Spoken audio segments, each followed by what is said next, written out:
Have you ever walked along a beach and wondered what secrets the tides might be hiding just beneath the sand?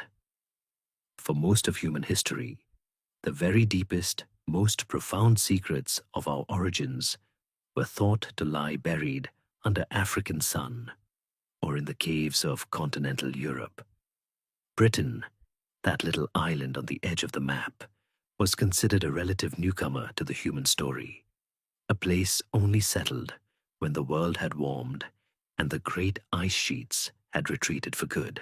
But what if I told you that the sea, in a moment of casual violence, could peel back the earth to reveal a scene from a lost world? What if the simple act of a coastal storm could expose a set of footprints left on a muddy riverbank almost 1 million years ago? A message in a bottle from a time so remote it defies our imagination. This isn't fiction. This is the story of how we discovered that the human history of Britain is older, stranger, and far more ephemeral than anyone had ever dared to believe. It's a story of ghosts, of fleeting visits and long absences, of a land that was and was not Britain, inhabited by people who were and were not us. I'm glad you're here. Wishing you peace, rest, and maybe a little historical inspiration before sleep. Take a moment to like the video and subscribe, but only if you genuinely enjoy what I do here. It's always a joy to see where everyone is listening from, so feel free to drop your location and local time in the comments below. It's a wonderful reminder that while these stories are ancient, we are all sharing this moment together, right now, across the quiet expanse of the globe. Our story, then, begins not with a grand discovery in a sun-drenched valley, but on a cold, blustery beach in Norfolk, on the eastern coast of England. The place is called Happisburgh, a name that sounds deceptively cheerful for a stretch of coastline that is being relentlessly consumed by the North Sea. For years, the crumbling cliffs of soft, unconsolidated sediment have been surrendering their secrets to the waves. Local beachcombers and fossil hunters knew it as a place to find the bones of mammoths and the teeth of extinct rhinos, relics of the Ice Age. But in the early 2000s, something else began to emerge. Amidst the gravels and the clays, a flint napper, one of those rare individuals with the skill to spot a human-made object among millions of natural stones, found a crudely worked flint hand axe. Then another. These weren't the sophisticated teardrop-shaped axes of later periods. They were simpler, more primitive, belonging to a much older style of tool-making.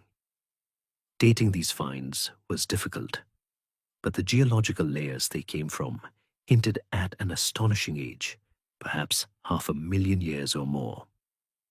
This alone was a revolution, pushing back the clock on Britain's human story by hundreds of thousands of years. But the sea had an even greater secret to share. In May of 2013, after a particularly harsh winter of storms had scoured the beach, a team of archaeologists was surveying the foreshore at low tide. They noticed a series of strange hollows in a newly exposed layer of compacted estuarine mud, a surface that hadn't seen the light of day for nearly 1 million years. At first, they looked like simple erosional marks, the kind of random patterns water can leave behind. But as they looked closer, a breathtaking reality dawned on them. They were looking at footprints, not the fossilized tracks of animals, but the distinct impressions of hominin feet, our ancient relatives. There were the marks of heels, of arches, of toes. Using advanced photogrammetry techniques, they were able to map the entire surface before the next tide came in to wash it all away forever.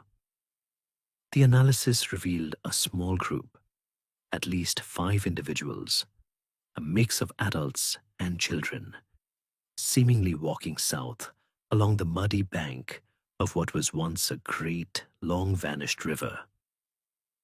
The largest print suggested a male standing nearly 6 feet tall. The smallest belonged to a child, perhaps only 3 or 4 years old. This single, fleeting moment, captured in ancient mud, is the oldest direct evidence of a human presence ever found outside of Africa. The sediments date them to somewhere between 850,000 and 950,000 years ago. Think about that. Not 85,000, 850,000 years. This is a timescale that bends the mind. This was a world without Homo sapiens, a world without Neanderthals. This was the era of a much earlier, more mysterious hominin, perhaps a species known as Homo antecessor, or pioneer man, whose only other significant remains have been found far to the south, in the caves of Atapuerca in Spain. And here they were, a family group, pottering along a riverbank in what would one day become Norfolk, on the absolute northernmost frontier of the known human world. The climate then was cooler than today's, something akin to modern-day southern Scandinavia. Great coniferous forests of pine and spruce dominated the landscape, interspersed with wetlands and grassy clearings. This wasn't an island.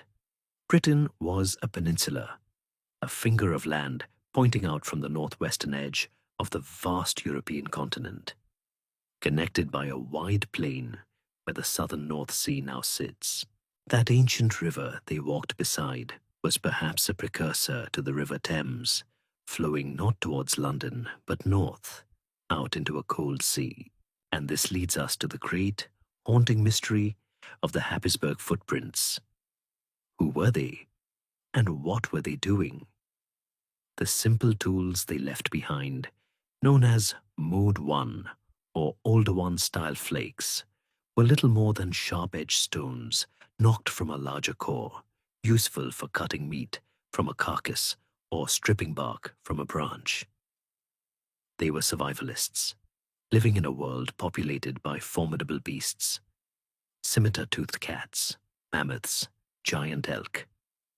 The footprints suggest a moment of calm, perhaps a foraging expedition for shellfish, tubers, or birds' eggs along the river's edge. Were they a resident population, a permanent foothold of humanity in this northern land? Or were they merely seasonal visitors, a band of pioneers following migrating herds of deer or bison north during the brief summer months, only to retreat south again before the punishing winter set in? The evidence is so sparse, so achingly ephemeral. We have this one perfect moment, a snapshot of a family walk on a Tuesday afternoon 1,000,000 years ago. And then, silence. There are no bones of the people themselves, no evidence of shelters, no grand narrative. Just footprints in the mud and a few scattered stones. A whisper of existence before the world changed and the ice came. This first tentative chapter of humanity in Britain was not a grand opening act, but a fleeting visit to a world on the verge of being completely and utterly erased. The world those ancient people knew was an interglacial, a warm pause in a much larger and more dominant pattern of advancing ice.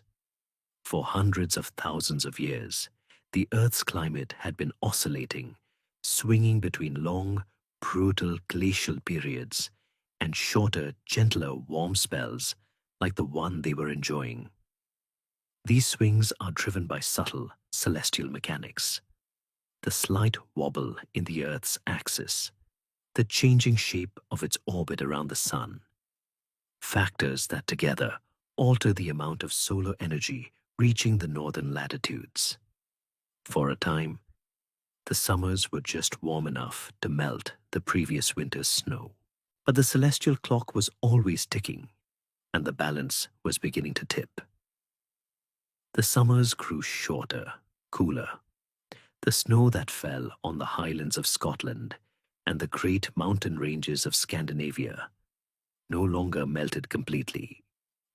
Year after year, it began to accumulate, the delicate white flakes compressing under their own weight, squeezing out the air, transforming first into dense, granular ice, and then into vast, crystalline glaciers.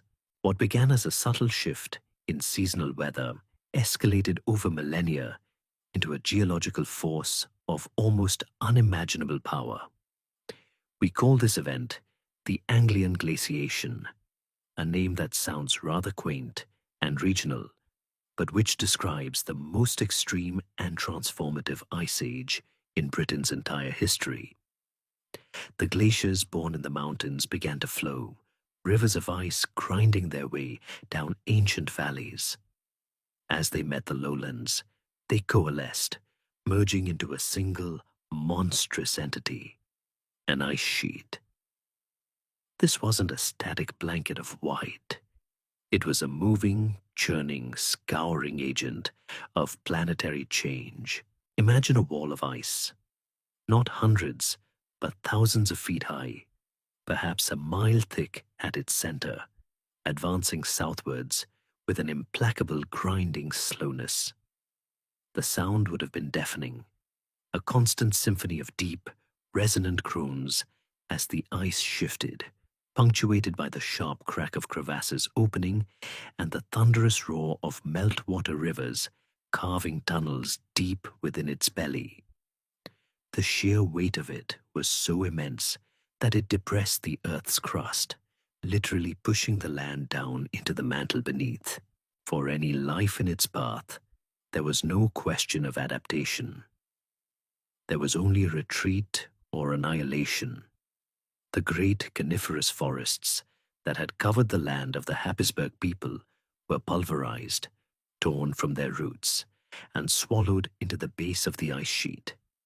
The animals, the mammoths, the deer, the scimitar-toothed cats, were driven south, forced onto the European mainland, ahead of the advancing cold. And the hominins, that small band of pioneers, would have been part of this great exodus. They had no technology to survive in an Arctic wasteland. Their world was shrinking, the resources they depended on vanishing under a relentless tide of white. They left, or they died, and as the ice pushed further south, it began its work as the world's most unsubtle landscape gardener. It completely rewrote the geography of Britain. Remember that ancient river the hominins walked beside, the one flowing north? The Anglian ice sheet acted as a colossal dam.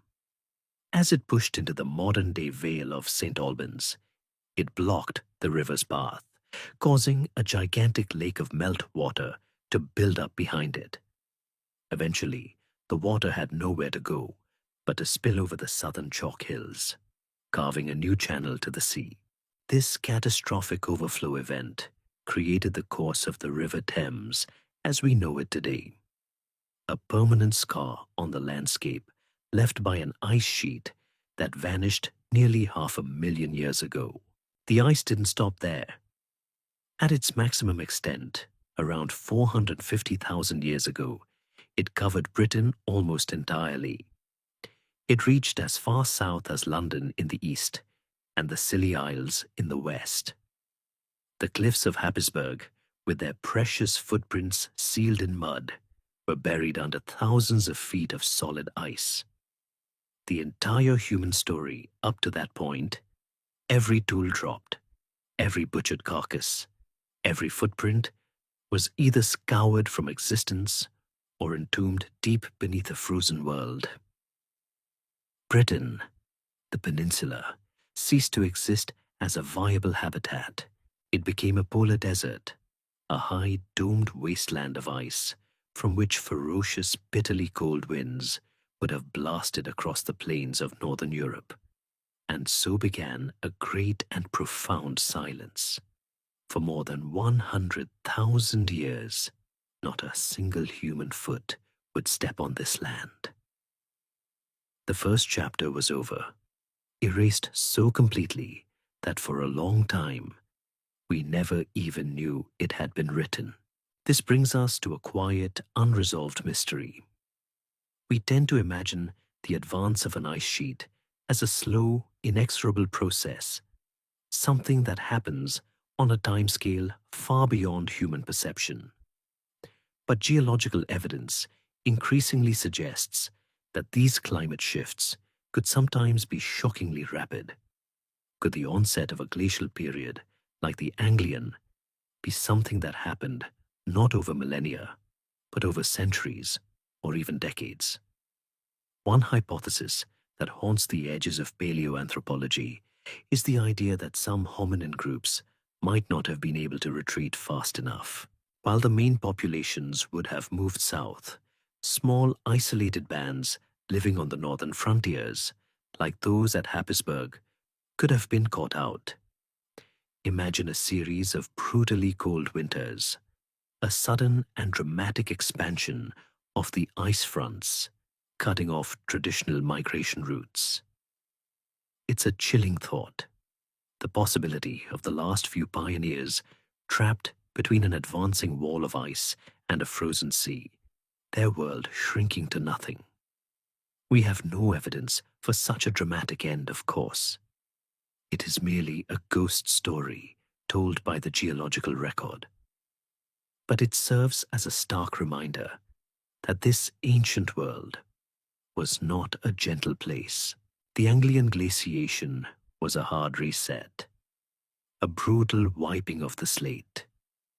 The land was scoured, reshaped, and then left in a state of suspended animation, waiting for tens of thousands of years under the immense, silent pressure of the ice. The end of a glacial maximum is not a sudden spring thaw. It is a slow, messy, and profoundly violent affair. For tens of thousands of years, the great Anglian ice sheet had held Britain in its grip, a sterile world of white. But the celestial metronome that had pushed the world into deep cold eventually began to swing back. The Earth's orbit shifted once more, its axial tilt subtly altered, and a little more of the sun's warmth began to fall upon the northern hemisphere. The ice sheet, a monument to cold, began to bleed. At first, the melt would have been a mere trickle, a surface sheen of water in the brief summer sun.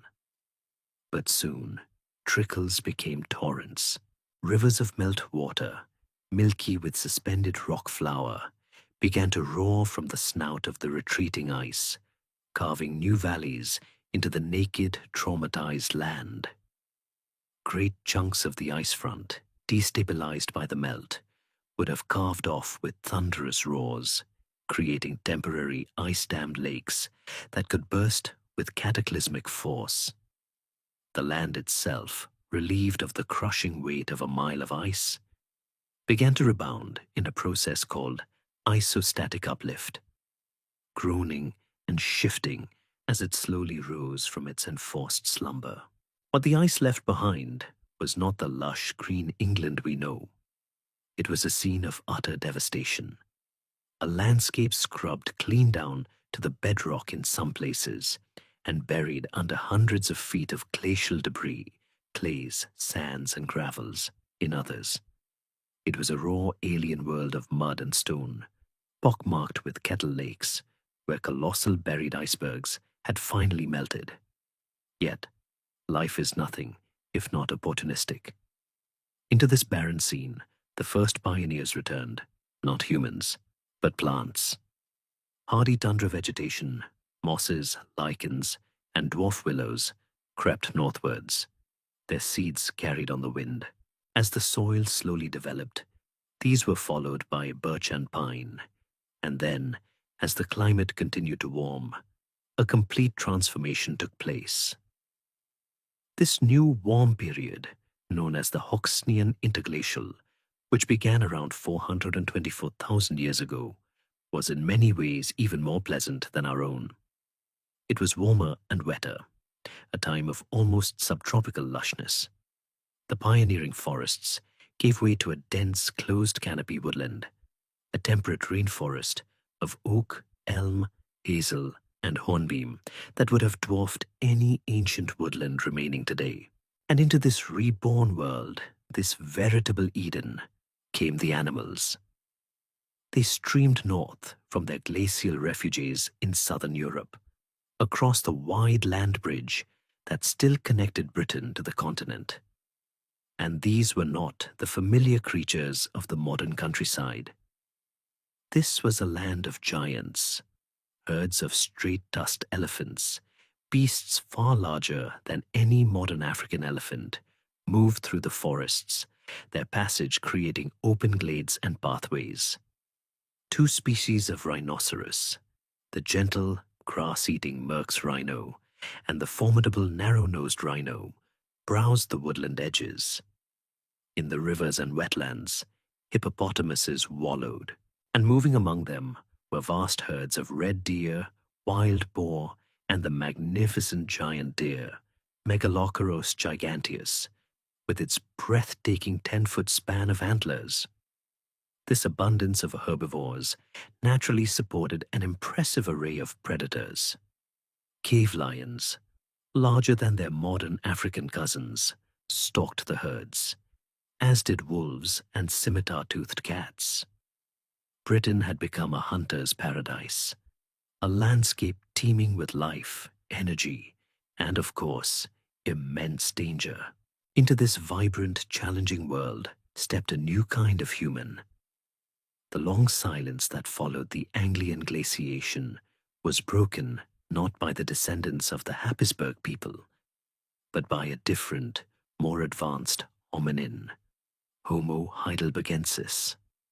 Taller, more powerfully built, and with a brain capacity approaching our own, these were formidable and intelligent beings, the likely common ancestor of both the Neanderthals in Europe and our own species, Homo sapiens, in Africa. Their arrival in Britain was not a tentative exploration, but a confident colonization of a rich and promising new territory. They brought with them a revolutionary new technology, a quantum leap beyond the simple flakes and choppers of their predecessors. This was the era of the Acheulean hand axe. Beautiful, symmetrical, teardrop-shaped implements, bifacially worked from large flint nodules. These were the Swiss Army knives of the Paleolithic. They could be used for butchering a carcass, for chopping wood, for digging up tubers, or as a core from which smaller, sharper flakes could be struck. Finding one of these axes is to hold evidence of a mind capable of forethought, of planning, of seeing a finished, symmetrical form within a rough block of stone. This leads us to the central mystery of the Hoxnean people. We have their tools, and we have the bones of the animals they ate, found at key sites like Boxgrove in Sussex and Swanscombe in Kent. But what was their world truly like through their eyes? The sheer density of evidence at some of these sites is staggering. We find not just one or two hand axes, but hundreds. We find the bones of dozens of giant animals, many bearing the unmistakable cut marks of flint tools. This was not just scavenging the occasional leftover from a lion kill. This points to something far more complex: organized cooperative hunting. Consider the challenge.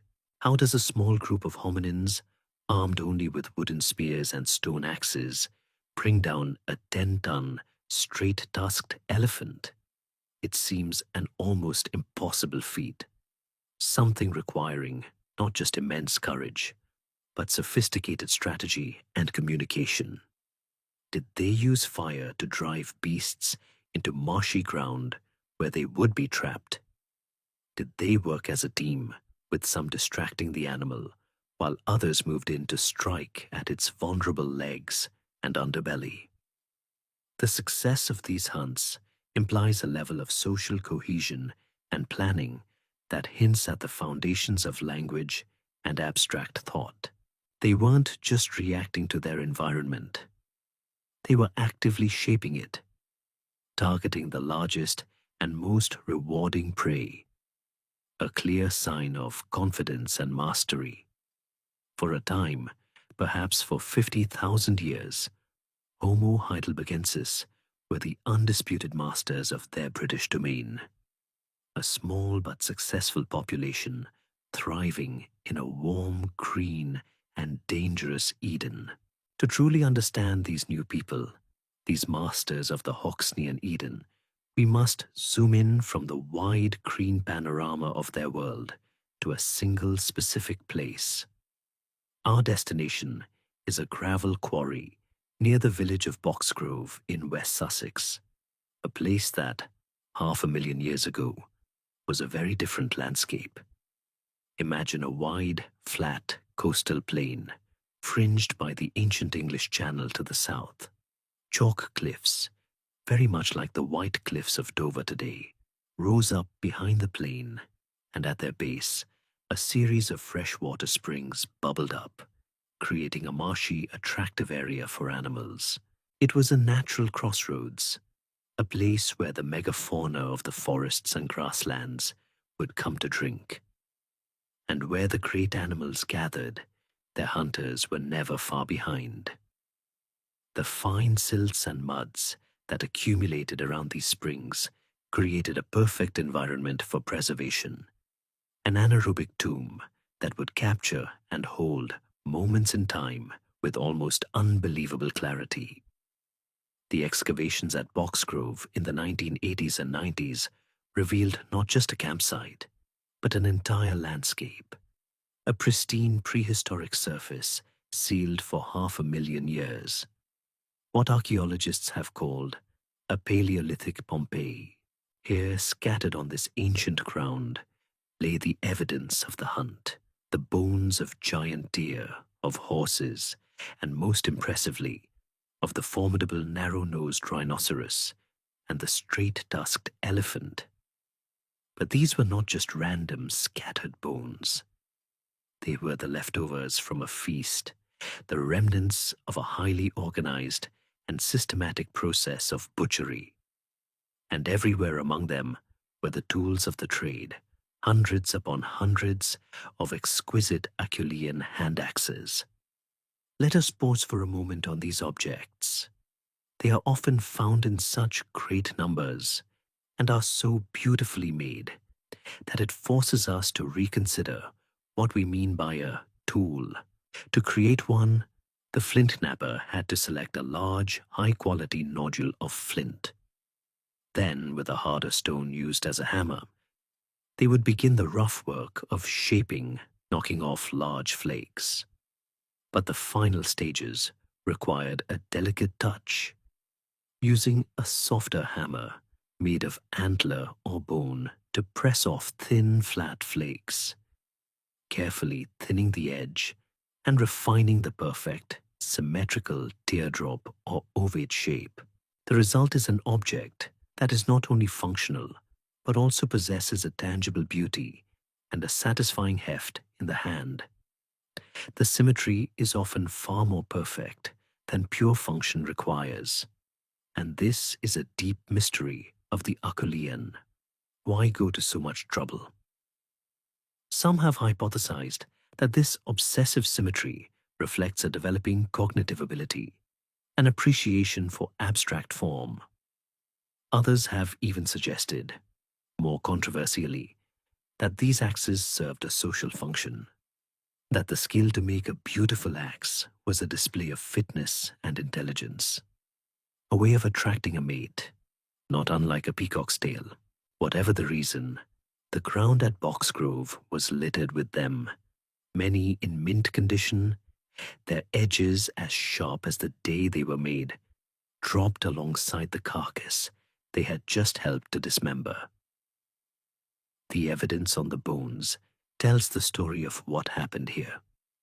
Microscopic analysis of the animal remains reveals a clear and deliberate pattern. Fine, sharp cut marks from flint flakes show where the hominins first sliced through the thick hides. Deeper, heavier cut marks, often in parallel sets, show the systematic removal of the great muscles of the limbs and torso. This was not a frantic, hurried smashing of a carcass. It was the work of expert butchers. They knew the anatomy of these great beasts intimately. They knew where to cut to disarticulate the joints, to separate the ribs, to remove the tongue, a prized fatty organ. The cut marks often lie underneath the tooth marks of scavenging animals like wolves or hyenas, proving that the hominins got there first. This was not scavenging. This was primary access. They were the ones making the kills. Imagine the scene. A small group of Homo heidelbergensis, perhaps 10 or 12 individuals, has managed to isolate and bring down a giant horse near the spring. The danger is not over. The smell of blood will soon attract lions and other predators. Working together with practiced efficiency, they descend upon the carcass. Some use sharp flakes to begin the difficult task of skinning. Others use the heavy hand axes as cleavers, hacking through tendons and ligaments. The air is filled with the rhythmic sound of flint striking bone, of grunts of exertion, and perhaps of a rudimentary language used to coordinate the task. Once the main muscle masses are removed, the work continues. They use hammerstones to smash open the thick limb bones, exposing the rich, fatty marrow inside, a vital source of calories. This process, too, leaves its telltale signature in the form of percussion marks and impact fractures on the bones. What we see at Boxgrove is a snapshot of an entire food processing event. They seem to have done most of the butchery right there at the kill site, suggesting a degree of security and confidence in their dominance of the landscape. And this raises the profound question of how they were killing these animals in the first place. The archaeological record is frustratingly silent on this point, as wooden artifacts rarely survive. But at another, slightly later site in Schöningen, Germany, a set of perfectly preserved wooden spears from this same period were found. They were not simple sharpened sticks. They were sophisticated weapons, carved from spruce, their weight balanced towards the front like a modern javelin. It is almost certain that the hunters of Boxgrove were armed with similar spears. They were not just butchers. They were a coordinated hunting party, capable of taking on the most formidable animals of their age. They were, in every sense, the master butchers of this ancient British plain, their lives a testament to a level of skill, cooperation, and intelligence that laid the groundwork for all the human chapters yet to come. The scene at Boxgrove is so complete, so vivid, that it feels as though the hunters have only just stepped away, leaving their tools and the remains of their feast for us to find 500,000 years later. We have the stage, the props, and the supporting cast of animal bones. The only thing missing from this incredible diorama is the lead actor.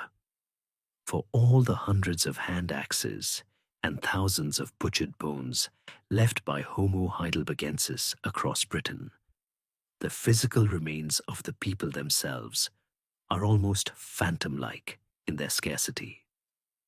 Human fossils from this period are among the rarest and most precious finds in all of archaeology. Think of the sheer improbability of it. An individual dies, their body must escape being consumed by scavengers. It must be buried rapidly in fine sediment, and then, Those sediments must survive 500,000 years of subsequent ice ages, erosion, and geological upheaval, only to be discovered by the right person at the right time. It's a lottery with almost impossible odds. And yet, on very rare occasions, the lottery pays out.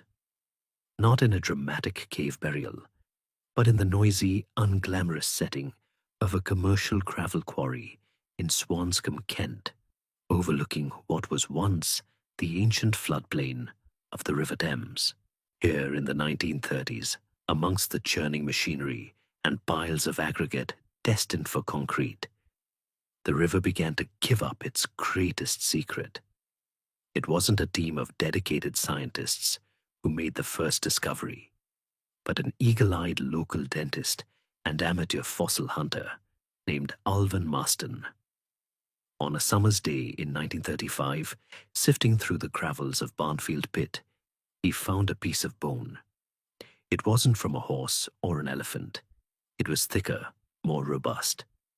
He recognized it immediately for what it was: the occipital bone from the back of a hominin skull. It was an astonishing find, a piece of a person from the deep past. The very next year, incredibly, a second piece was found just a few yards away. The left parietal, the plate of bone that forms the upper left side of the cranium. The two pieces fitted together perfectly. The world of paleoanthropology was electrified. But then the Second World War intervened, and the search was put on hold. For nearly 20 years, the incomplete skull of this ancient individual was all we had. Then, in 1955, after quarrying had resumed, a third and final piece emerged: the right parietal. It, too, was a perfect fit. Over the span of 2 decades, a single human cranium had been reassembled from the ancient gravels of the Thames. This is the Swanscombe skull, the partial remains of a young adult, probably a woman, who lived and died here around 400,000 years ago, a contemporary of the Boxgrove butchers. Her brain was large, around 1,825 cubic centimeters, easily within the range of modern humans, and a significant increase over earlier hominins.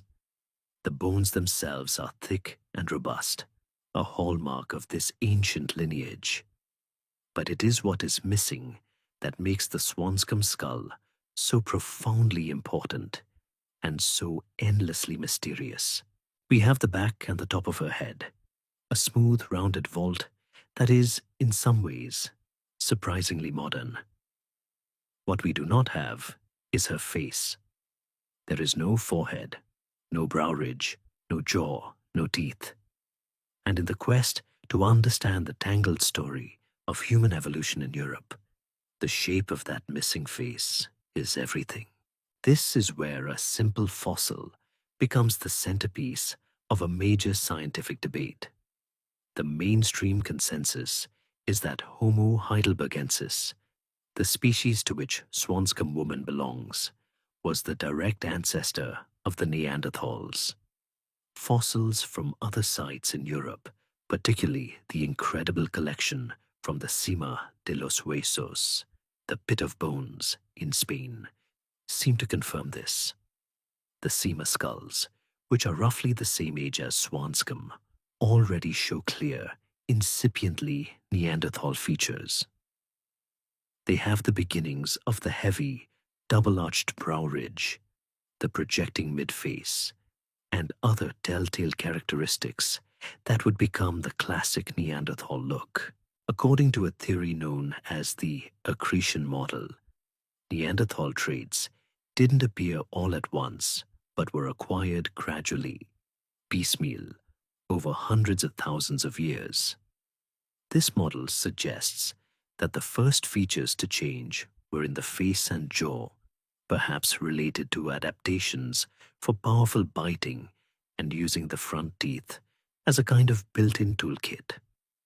The brain case, meanwhile, remained more primitive and took longer to evolve its final Neanderthal shape.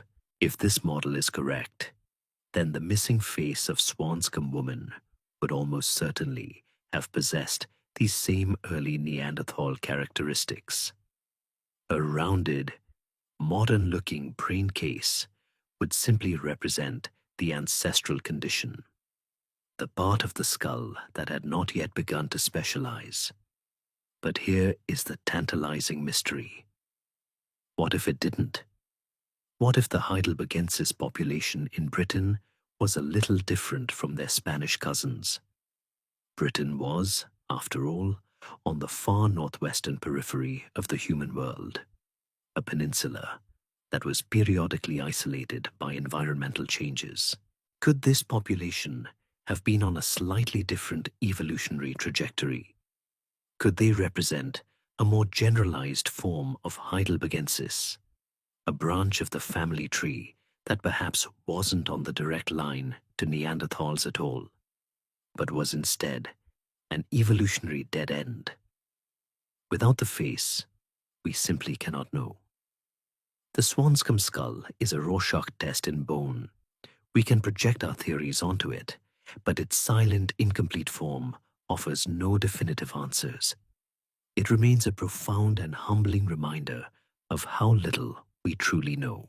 It is not an artifact or a tool, but the remnant of a person, a young woman who drank from an ancient river, who perhaps saw the great, straight-tusked elephants moving through the trees, and whose partial remains have left us with one of the most enduring question marks in human history. The world of the Swanscombe woman, like the world of the Happisburgh pioneers before her, was built on borrowed time. The Hoxnean interglacial, that long, lush summer of the deep past, could not last forever. The same celestial mechanics that had melted the great Anglian ice sheet were, with imperceptible slowness, beginning to favor the cold once more. The change would not have been obvious in a single lifetime. It would have been a story told by grandparents to their grandchildren, a tale of how the winters seemed to be getting longer, the summers cooler and shorter. The dense closed canopy of oak and elm would have begun to thin out, the trees struggling to set seed in the abbreviated growing seasons. The landscape would have grown paler, opener, as the temperate forest retreated southwards, replaced by the hardier, more Spartan vegetation of the subarctic. Birch, pine, and eventually the vast grassy plains of the steppe and tundra. For the great animals of the Hoxnean, this was a profound crisis. The straight-tusked elephants and hippos, creatures of warmth and abundant vegetation, vanished from the British record, driven south or into local extinction. And for the hominins, the master butchers of Boxgrove, this environmental decay meant their world was ending. The reliable herds of giant deer and horses grew scarce, and the very land that sustained them was becoming inhospitable. Once again, the human story in Britain came to a close. Homo heidelbergensis packed up and left. They retreated south and east, back onto the great European mainland, abandoning the British peninsula to the encroaching cold. Another glaciation was descending, a series of punishing cold stages that, while not as utterly devastating as the Anglian, were more than enough to render Britain uninhabitable. Ice caps grew again over the Scottish Highlands and Wales, and smaller glaciers pushed down into the English Midlands. The land became a polar desert, a windswept, treeless wasteland, lashed by bitter winds and locked in permafrost. And so, the silence returned. For another 50,000 years or more, Britain was once again an empty stage, devoid of any human presence. The cycle of occupation and abandonment, a rhythm that defines the entire Paleolithic history of this land, had completed another turn When the climate warmed again, beginning around 300,000 years ago, life returned. The ice retreated, the rivers flowed, and the grasslands and woodlands spread northwards once more. And across the land bridge, human pioneers followed. But these were not the same people who had left. In their long exile on the European continent, the descendants of Homo heidelbergensis had continued to evolve. The subtle, incipient features hinted at in the cima de los huesos skulls had become pronounced, fully formed. The newcomers, who now walked into the reborn British landscape, were a new species, perfectly adapted to the harsh, fluctuating climates of Ice Age Europe. They were shorter and more powerfully built than the people of Boxgrove, with thick, heavy bones and a barrel-shaped chest that was an efficient furnace for warming the cold air they breathed. Their faces were dominated by a large, projecting nose and a heavy, arching brow ridge that sat above wide, deep-set eyes. And inside their long, low cranium was a brain that was, on average, even larger than our own. These were the Neanderthals, Homo neanderthalensis. They were not brutish, shuffling cavemen, but highly intelligent, immensely capable survivors who would come to dominate Europe and Western Asia for the next 250,000 years. And in Britain, they would become the longest-serving human residents in its entire history. Their arrival heralded not just a biological, but also a technological revolution. They brought with them a new way of thinking about stone, a sophisticated method of tool production known as the Mousterian industry, centered on an ingenious process called the Levallois technique. The old Acheulean hand axe, remember, was a core tool. The flint knapper took a large nodule and chipped away at it until the core itself became the desired implement. The Levallois technique was fundamentally different. It was a prepared core technology.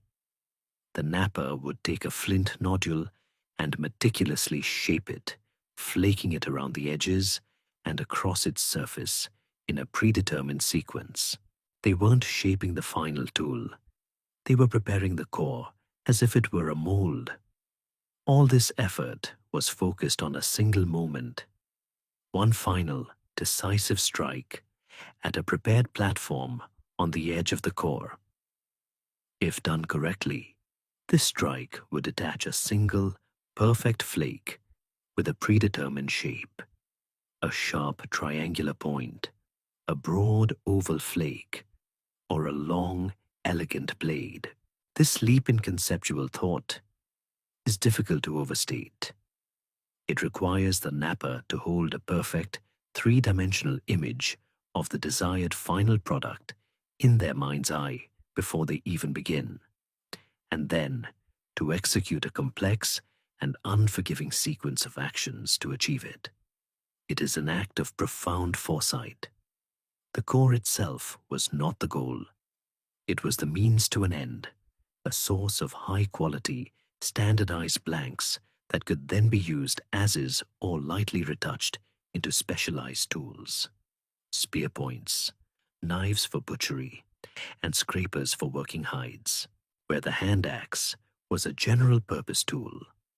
The Mousterian toolkit was a suite of specialized implements, a sign of increasing complexity in their behavior.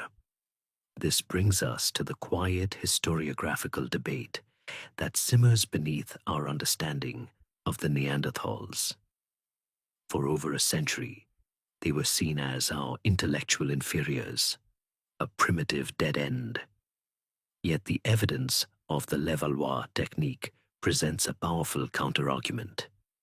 Could a being without complex language, without the ability for abstract thought and multi-stage planning, invent and perfectly execute such a process? It seems unlikely. It forces us to confront the possibility that the Neanderthal mind was not lesser than our own, but perhaps just different. A brilliant alternative form of human consciousness, owned by the relentless pressures of the Ice Age. Their first significant appearance in Britain, at sites like Baker's Hole in Kent, where hundreds of these perfect Levallois flakes have been found, marks the beginning of a long and successful dynasty. They were not just visiting, they had come home. The Neanderthals, with their sophisticated Levallois toolkit and their robust, cold-adapted bodies, had established themselves in a Britain that was slowly recovering from the last freeze. They were masters of the cool steppe, expert hunters of horse and bison. But the world they had settled in was not a static one. The climatic warming that had allowed them to return did not simply level off into a pleasant, temperate state. It kept going. The planetary thermostat, nudged by those inexorable orbital cycles, was cranked up high, ushering in an interglacial of astonishing warmth and fecundity known as the Ipswichian. Lasting from roughly 130,000 to 115,000 years ago, this period was significantly warmer and wetter than our present-day climate. The evidence for this comes not from dramatic fossils, but from the microscopic testimony of ancient pollen preserved in lakebed sediments. The pollen tells a story of a profound botanical shift, of a landscape transformed into a dense, almost jungly, temperate rainforest. The pioneering birch and pine forests were utterly suppressed, replaced by a thick, closed canopy of deciduous trees. Hornbeam, a tree that today thrives in the warmest parts of southern England, formed vast dark woods alongside oak, hazel, and elm. The air in summer would have been thick and humid, heavy with the scent of damp earth and decaying leaves buzzing with insects. Wild grapevines would have twined up the trees, a sight we associate more with the sun-drenched hills of France or Italy than the river valleys of the English Midlands. And it is this transformation of the landscape that sets the stage for the return of an animal so seemingly out of place that its presence forces a complete re-evaluation of what ancient Britain could be. For deep in the river systems, wallowing in the slow-moving, muddy waters of the ancient River Thames, were herds of hippopotamuses. This is not a fanciful reconstruction. It is a paleontological fact. The bones of Hippopotamus amphibius, the very same species we see in Africa today, have been dredged from the gravels beneath Trafalgar Square in the heart of London, alongside the remains of the lions that preyed on them. This single startling image of hippos in the Thames throws the world of the Ipswichian Neanderthals into sharp, almost surreal focus. Their environment was not the cool northern landscape we might imagine. It was, for a few millennia, a place with a climate perhaps more akin to the coastal Mediterranean or even parts of southern Africa. And the hippos were not alone. The great straight-tusked elephants, last seen in the Hoxnean, returned in great numbers, their bulk crashing through the thick undergrowth. Herds of fallow deer, a species that thrives in warm woodland, were abundant.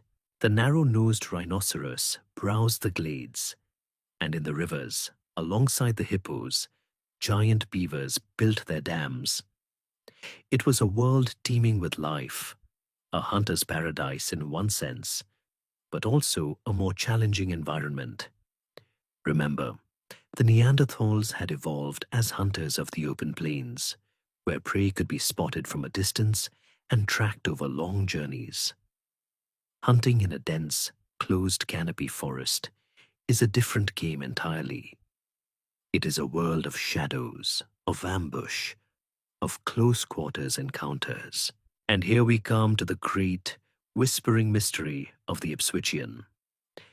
The geological deposits from this period are rich with the bones of these warmth-loving animals. We find their remains in old river channels and sinkholes all across southern Britain.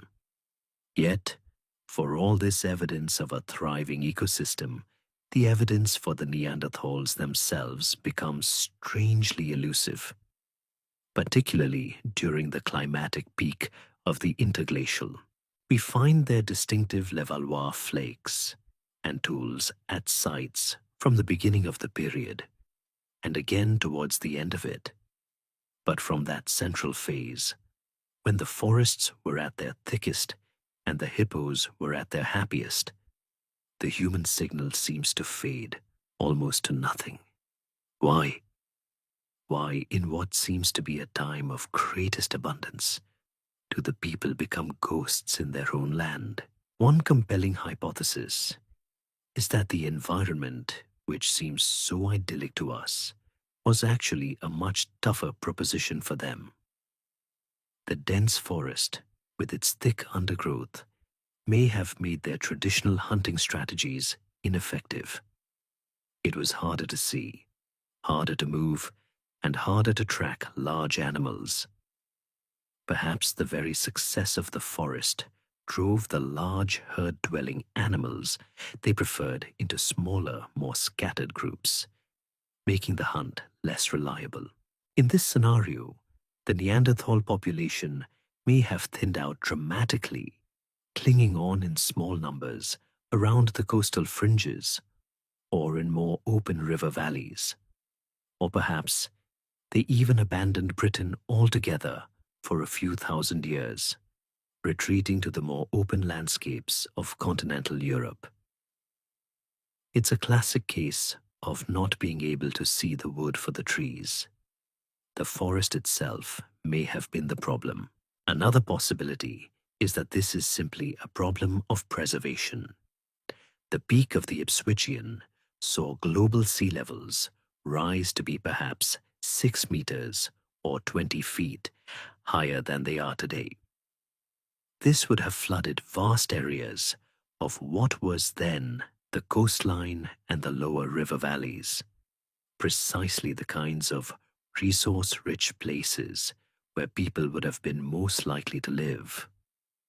The archaeological sites from the best part of the Ipswichian might now be sitting on the seabed, miles out in the English Channel, lost to us forever.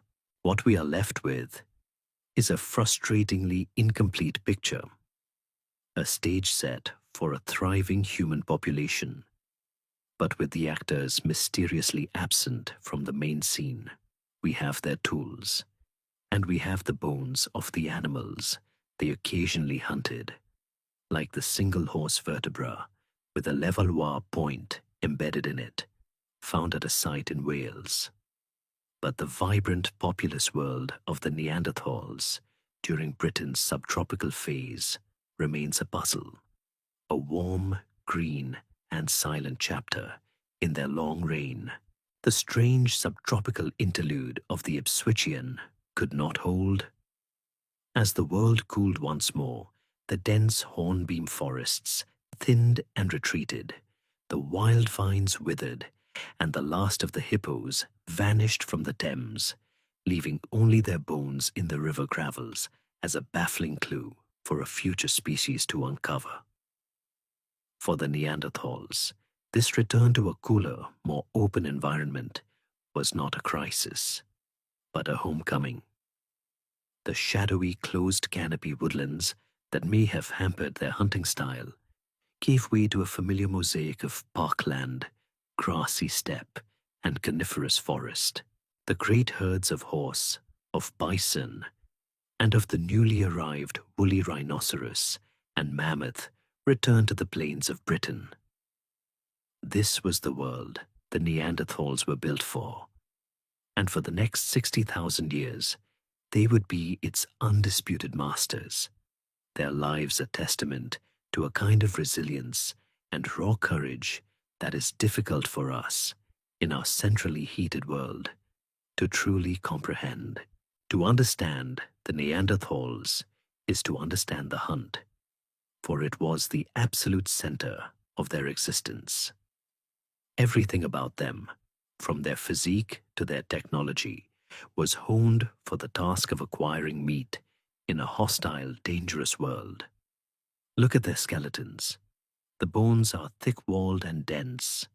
The muscle attachment points are enormous, indicating a physical strength that would have been astounding by modern standards. Their stocky, barrel-chested build conserved heat, while their powerful limbs were built for explosive bursts of power rather than long-distance running. They were not marathon runners. They were ambush predators, the heavyweights of the human family, and their primary weapon was a reflection of this strength. A heavy wooden spear, tipped with a lethally sharp Levallois point, but one that was too heavy and poorly balanced to be thrown any significant distance. This was not a javelin to be hurled from a safe remove. It was a thrusting spear, a killing tool that had to be used up close in the bloody, chaotic space of a direct confrontation. Imagine a small family group, perhaps a dozen individuals, tracking a woolly rhinoceros across the frozen steppe. They are silent, moving with the practiced ease of those who have spent their entire lives reading the landscape. They use the folds in the ground, the sparse cover of birch and willow, to get as close as possible. There is no room for error. The charge comes, a flurry of motion and sound, as they burst from cover, closing the final distance to the great beast. The air is filled with the snorting roar of the rhino, the thud of its hooves on the hard ground, and the Neanderthals are there, right beside it, driving their spears with the full force of their powerful bodies into its flank and underbelly. It is a terrifying, intimate kind of violence. There is the risk of being gored, of being trampled, of being thrown through the air by a swing of the animal's massive head. This was not an occasional act of daring. It was just another Tuesday. It was how they made a living. We know this was their life, because their bones tell the story. The fossil remains of Neanderthals show a pattern of traumatic injury, unlike any other hominin. They have an astonishingly high frequency of healed fractures, particularly to the head, neck, and upper body. When paleoanthropologists compared this injury pattern to databases of modern hospital records, they found the closest match not in soldiers or construction workers, but in professional rodeo riders, people who regularly get thrown and trampled by large, powerful animals. We find skulls with healed fractures from blunt force trauma, collarbones snapped and reset, arms broken, ribs cracked. This was not a gentle existence, but the most important word in that description is healed. These injuries, many of which would have been completely incapacitating, were not death sentences. And this simple fact opens a window into the very soul of Neanderthal society. A hunter with a broken leg or a shattered arm cannot hunt. They cannot gather firewood. They cannot defend themselves from a cave lion or a wolf. In a purely survival of the fittest world, they would be left behind, a burden to the group. But the evidence overwhelmingly shows that this is not what happened. Individuals survived for years, sometimes decades, with debilitating injuries. Consider the famous Old Man of Shanidar, a Neanderthal from a cave in Iraq, who survived a crushing blow to the side of his head that would have blinded him in one eye, had a withered and useless right arm, and suffered from severe arthritis. He lived to be an old man by Paleolithic standards, perhaps into his 40s. For this to be possible, someone had to have been caring for him. Someone had to have fed him, protected him, perhaps even chewed his food for him when his teeth wore down. This is not the behavior of a brutish, unfeeling animal. This is evidence of a deep social bond, of empathy, of a community that understood that its strength lay not just in the power of its hunters, but in the reciprocal obligation of care for its weakest members. The perils of the hunt forged a social contract written in compassion, and this brings us to the quiet, lingering mystery of their inner lives. We can see their strength, their skill, and their empathy written in their tools and their bones. But what of their minds?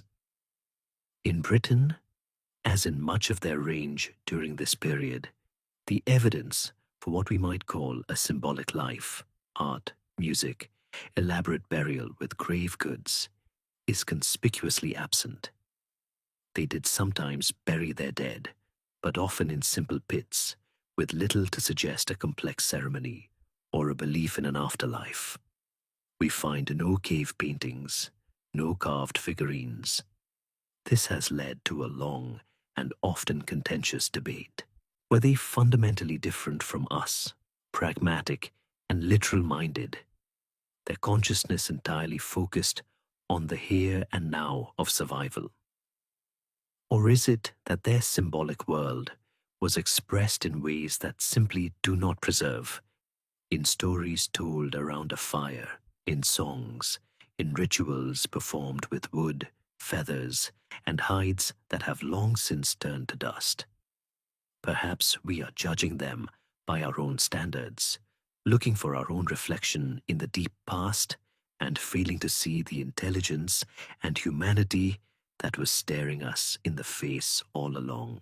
For 60,000 years, these small, tough family groups endured in Britain, their lives a constant balance of violence and compassion, a quiet, enduring saga that played out long before our own species ever saw the island's shores. For 60,000 years, the Neanderthals had held the lease on Britain. They had seen the world warm and cool, seen forests rise and fall, and had adapted their lives to the rhythm of the hunt, their bones scarred with the evidence of their courageous and compassionate lives, became part of the very soil of the land.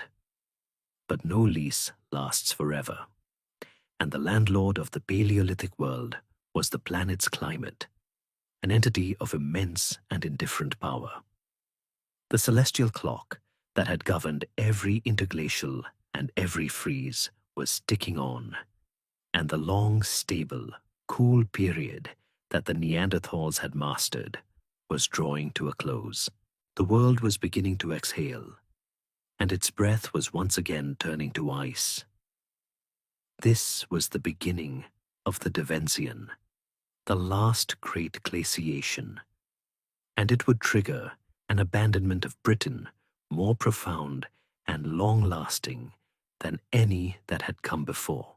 The change began subtly, as a series of whispers on the wind. It would have manifested as a slow degradation of their world, a gradual souring of the seasons. The summers grew shorter, wetter, and more reluctant, the sun's warmth seeming thin and watery. The winters arrived earlier and lingered longer, with a deeper, more punishing cold that the thickest of fur hides could barely fend off. The permafrost, the permanently frozen subsoil that had always lurked just beneath the surface in the north, began its slow, inexorable creep southwards. The ground underfoot would have become harder, more unforgiving, the familiar landscape of grassland and scattered woodland slowly transforming into a brittle, frozen tundra. The sparse trees, the dwarf birch and willow that provided essential fuel for their fires, began to shrink and vanish, leaving a vast open landscape with nowhere to hide from the relentless soul-stealing wind. For the great animals, the signal was unmistakable. The vast herds of mammoth, woolly rhino, bison, and especially reindeer, which formed the cornerstone of the Neanderthal diet, were creatures of the steppe. But even they had their limits. As their food source, the rich grasses and sedges dwindled, replaced by sparse, unappetizing mosses and lichens. The herds began to shift their ancient migration routes. They moved south, ever south, following the retreating line of viable pasture land back towards the Great Plains of mainland Europe. And the Neanderthals, whose entire existence was woven into the movements of these animals, had no choice but to follow. Their departure from Britain was not a panicked flight, but a strategic retreat, a slow, generational abandonment of a territory that was ceasing to be a home and was becoming a death trap. Each successive family group would have found the hunting a little harder, the winters a little colder, until the logic became inescapable. The land was dying, and it was time to leave. As the Neanderthals retreated, the ice advanced. High in the mountains of Scotland, Scandinavia, and North Wales, the snows of the short summers no longer melted, accumulating year on year, compressing into ice and beginning to flow outwards and downwards. Great valley glaciers ground their way towards the lowlands, merging into a vast, cohesive ice sheet that began its slow, grinding march south. At its peak, this Davensian ice sheet would not be quite as extensive as the cataclysmic Anglian glaciation of 500,000 years earlier. But it was a formidable force nonetheless. It would eventually cover all of Scotland, Ireland, and Wales, and push down into England as far as the Midlands, reaching a line from the Wash to the Bristol Channel. The rest of southern England was not glaciated, but this was no reprieve. It became a polar desert, a vast expanse of frozen tundra, subject to ferocious katabatic winds blasting off the face of the ice sheet. It was a sterile, utterly inhospitable landscape, a British Antarctica. And here lies a quiet and haunting mystery. We speak of this retreat as if it were a single, orderly withdrawal. But was it? The climate of the Ice Age was not a smooth, linear decline. It was a chaotic, stuttering process, punctuated by sudden, terrifying cold snaps, known as Heinrich events, where vast armadas of icebergs would break off from the ice sheets and flood the North Atlantic, dramatically disrupting ocean currents and plunging Europe into deep freeze conditions in the space of a few decades. Could a Neanderthal group have been caught out by such a sudden shift, their escape route to the continent cut off by a newly frozen sea or a rapidly advancing glacier? The archaeological evidence is sparse, but some finds of Neanderthal tools have been dated to remarkably late periods, close to the edge of what seems habitable. This has led to the hypothesis of cryptic refugia, tiny, isolated pockets of survivability, where a few last, incredibly hardy bands might have clung on for a few centuries or even millennia after the main population had left. Perhaps a sheltered valley in the southwest, warmed by a quirk of ocean currents, or a coastal plain rich in hardy shellfish. We search for these last ghosts, the final Neanderthal witnesses to Britain's descent into ice. But their traces are faint, almost imperceptible. The overwhelming story is one of absence. By around 60,000 years ago, the lights went out. The last fires were extinguished. The last voices fell silent. Britain was empty once more, entering a period of profound and utter silence that would last longer than the entire recorded history of civilization. The last Neanderthal family group had turned their backs on the whitening shores of the British Peninsula. their footprints quickly erased by the scouring wind.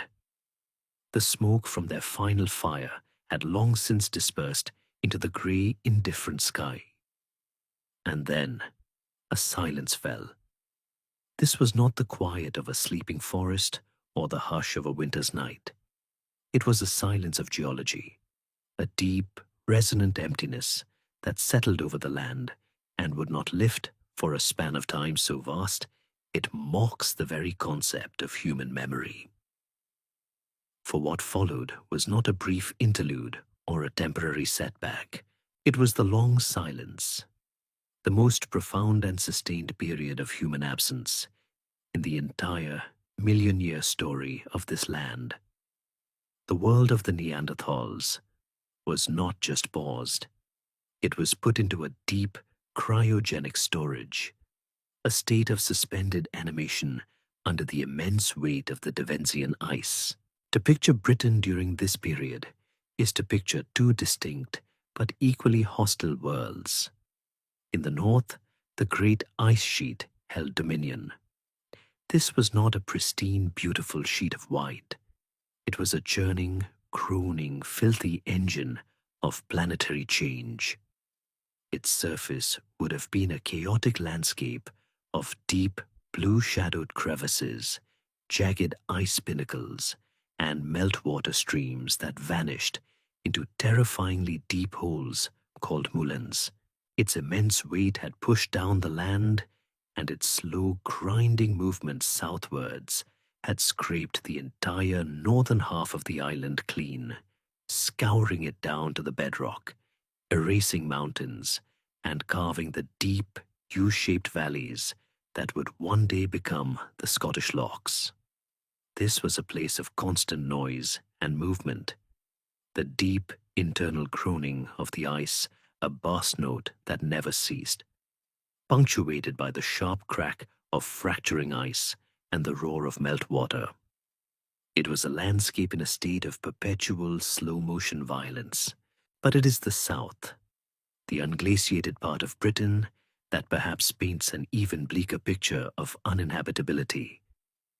This was not a refuge. This was a polar desert. The proximity of the towering ice front to the north created a brutal, localized climate.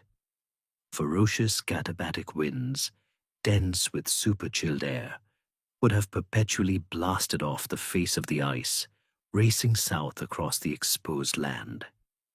Nothing could grow in such a wind. The ground was locked in a deep and ancient permafrost, frozen solid for hundreds of feet down.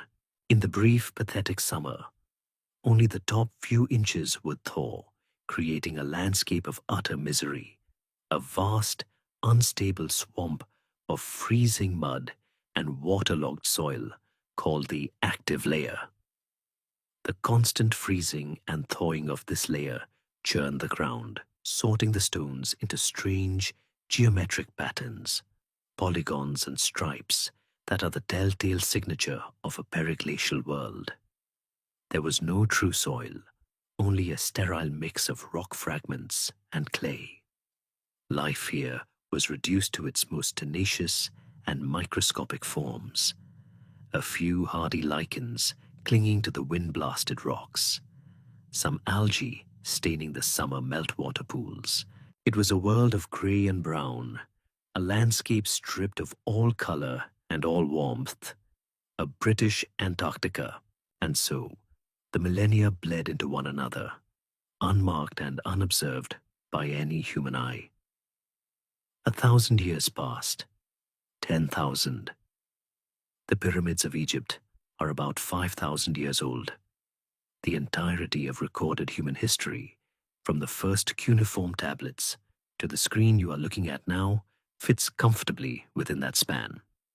Now, imagine 24 of those periods, laid end to end. That is the scale of this silence. 120,000 years. Generations of Neanderthals lived and died on the European mainland, their own world fluctuating with the advances and retreats of the continental ice sheets. Entire species evolved and went extinct, And all the while, Britain lay silent, a frozen, empty appendage on the edge of the world, a land without a story. But here, in the vastness of this emptiness, lies our quiet, persistent mystery. The Devensian glaciation was not one single monolithic block of cold. The climate record, drilled from the deep ice cores of Greenland, shows that it was a wildly unstable time, punctuated by a series of relatively brief, milder spells known as interstadials. These were not true interglacials. The great ice sheets did not vanish, but for periods lasting a few centuries or a couple of millennia, the temperature would have risen significantly. The pollen record confirms that during the warmest of these blips, the tundra may have briefly given way to sparse birch woodland, and small herds of reindeer or horse may have tentatively ventured back across the plains from Europe. The question that haunts archaeologists is a simple one. Did the Neanderthals ever try to come back? During these brief thaws, Britain would have once again become, at least in theory, habitable. The journey across the dry plains of the North Sea would have been possible. So why do we find no trace of them? We have no Levallois flakes, no butchered bones, nothing to suggest a Neanderthal presence in Britain for this entire vast stretch of time. Is it truly because they never returned that the memory of Britain as a viable homeland had been lost, or that the route was somehow still too perilous? Or is it the most frustrating problem in all of archaeology, that we simply haven't found the evidence yet?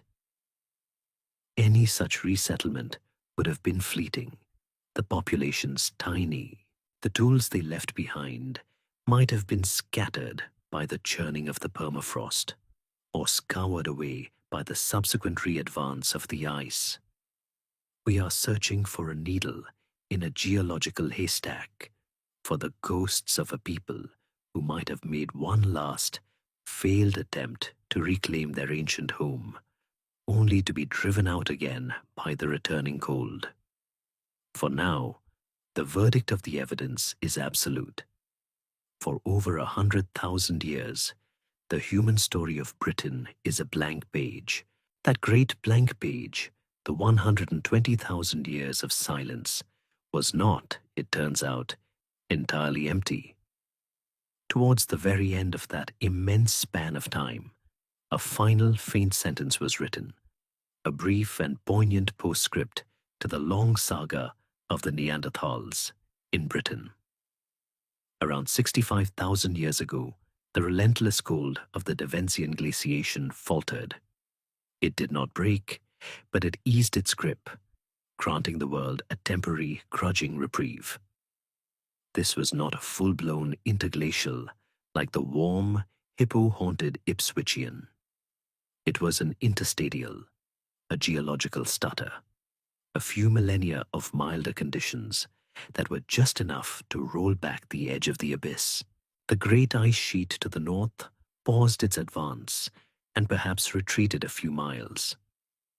The permafrost that had locked the south in its sterile grip thawed a little deeper, allowing a thin, fragile carpet of vegetation to return.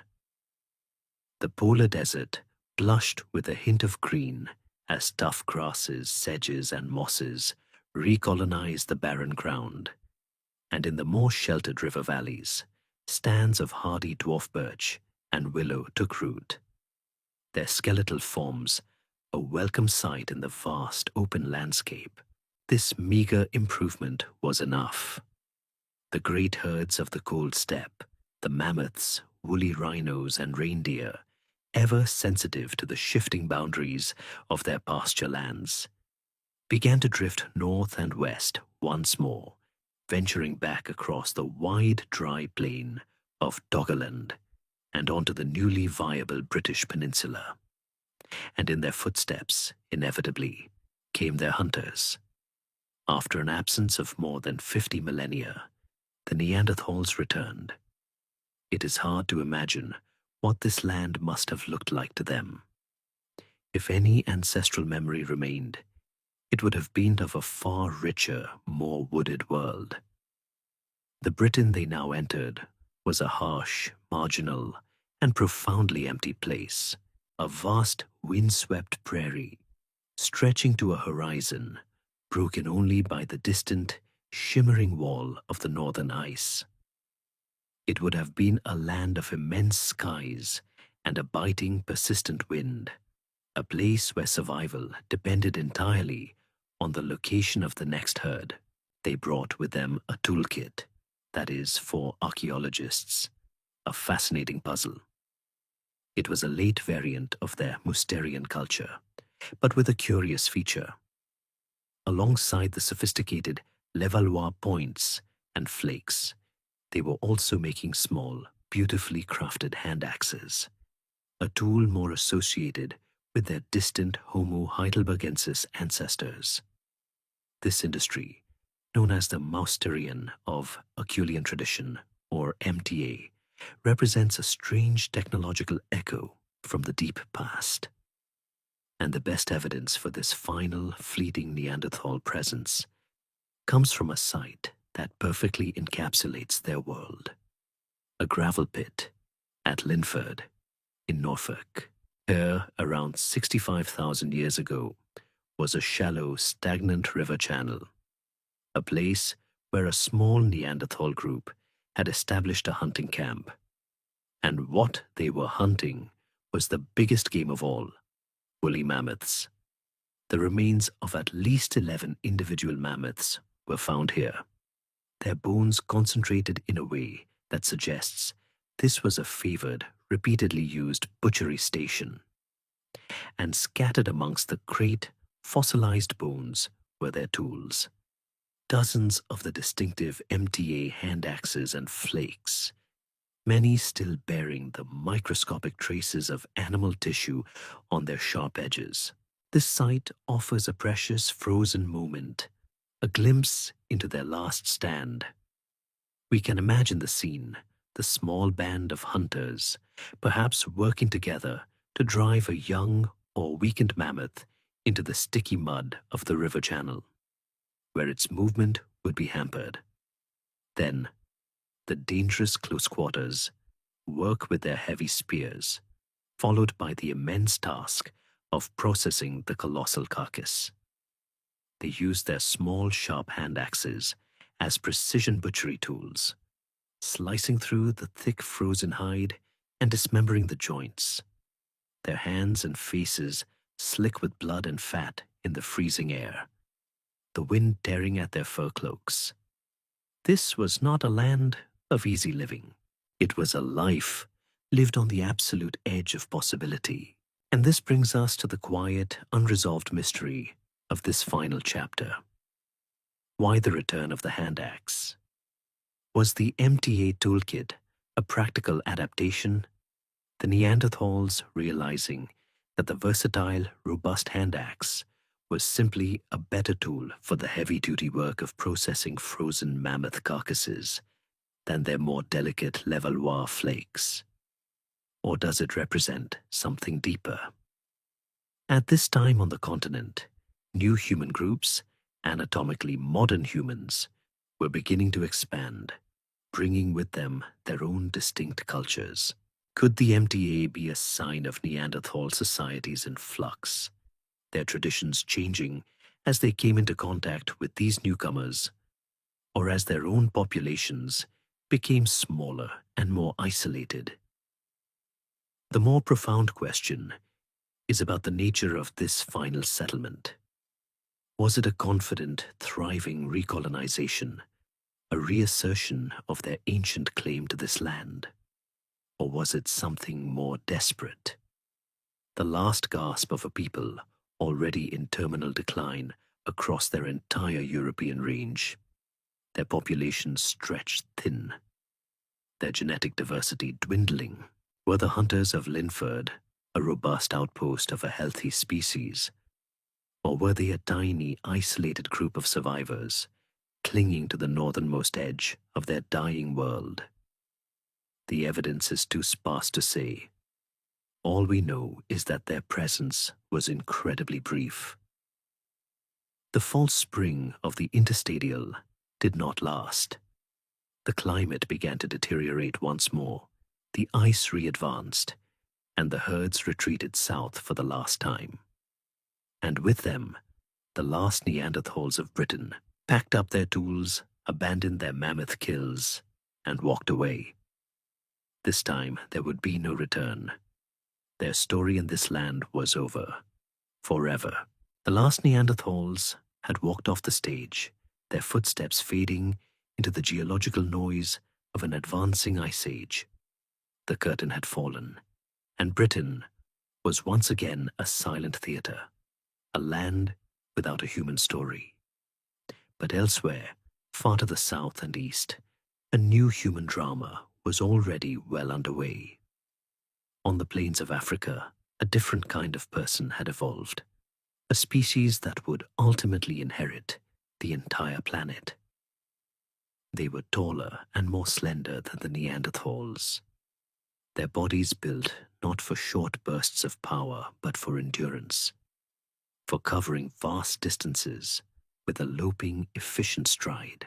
Their skulls were different too, high and domed, with a flat face tucked beneath a vertical forehead and a pronounced, bony chin.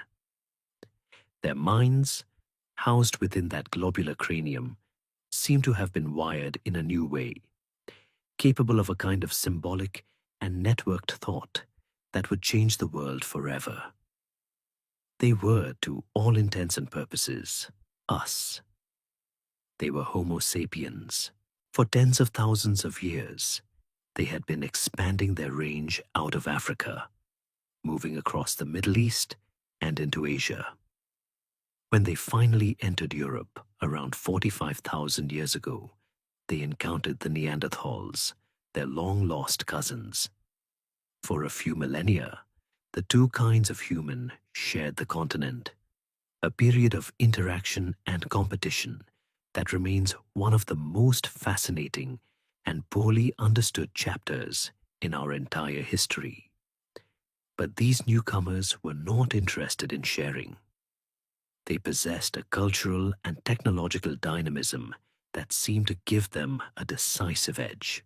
And so, as the Neanderthal populations dwindled towards extinction, these new people, our direct ancestors, pushed ever onwards, exploring every river valley, every mountain range, every last corner of the continent. And eventually, they came to the edge of the great northern plain and saw on the horizon the low, chalky hills of the British Peninsula. Sometime around 40,000 years ago, one of these small bands of modern human pioneers crossed the cold, dry riverbed that would one day become the English Channel and set foot in Britain. The land they found was cold, open, and demanding, but it was not the sterile polar desert it had been during the deepest freezes. This was another of those brief, mild interstadials. The ice sheets had pulled back a little, and the landscape was a vast, rolling steppe tundra, a sea of grass teeming with the great herds of the Ice Age. Reindeer, horse, bison, and the last of the mammoths.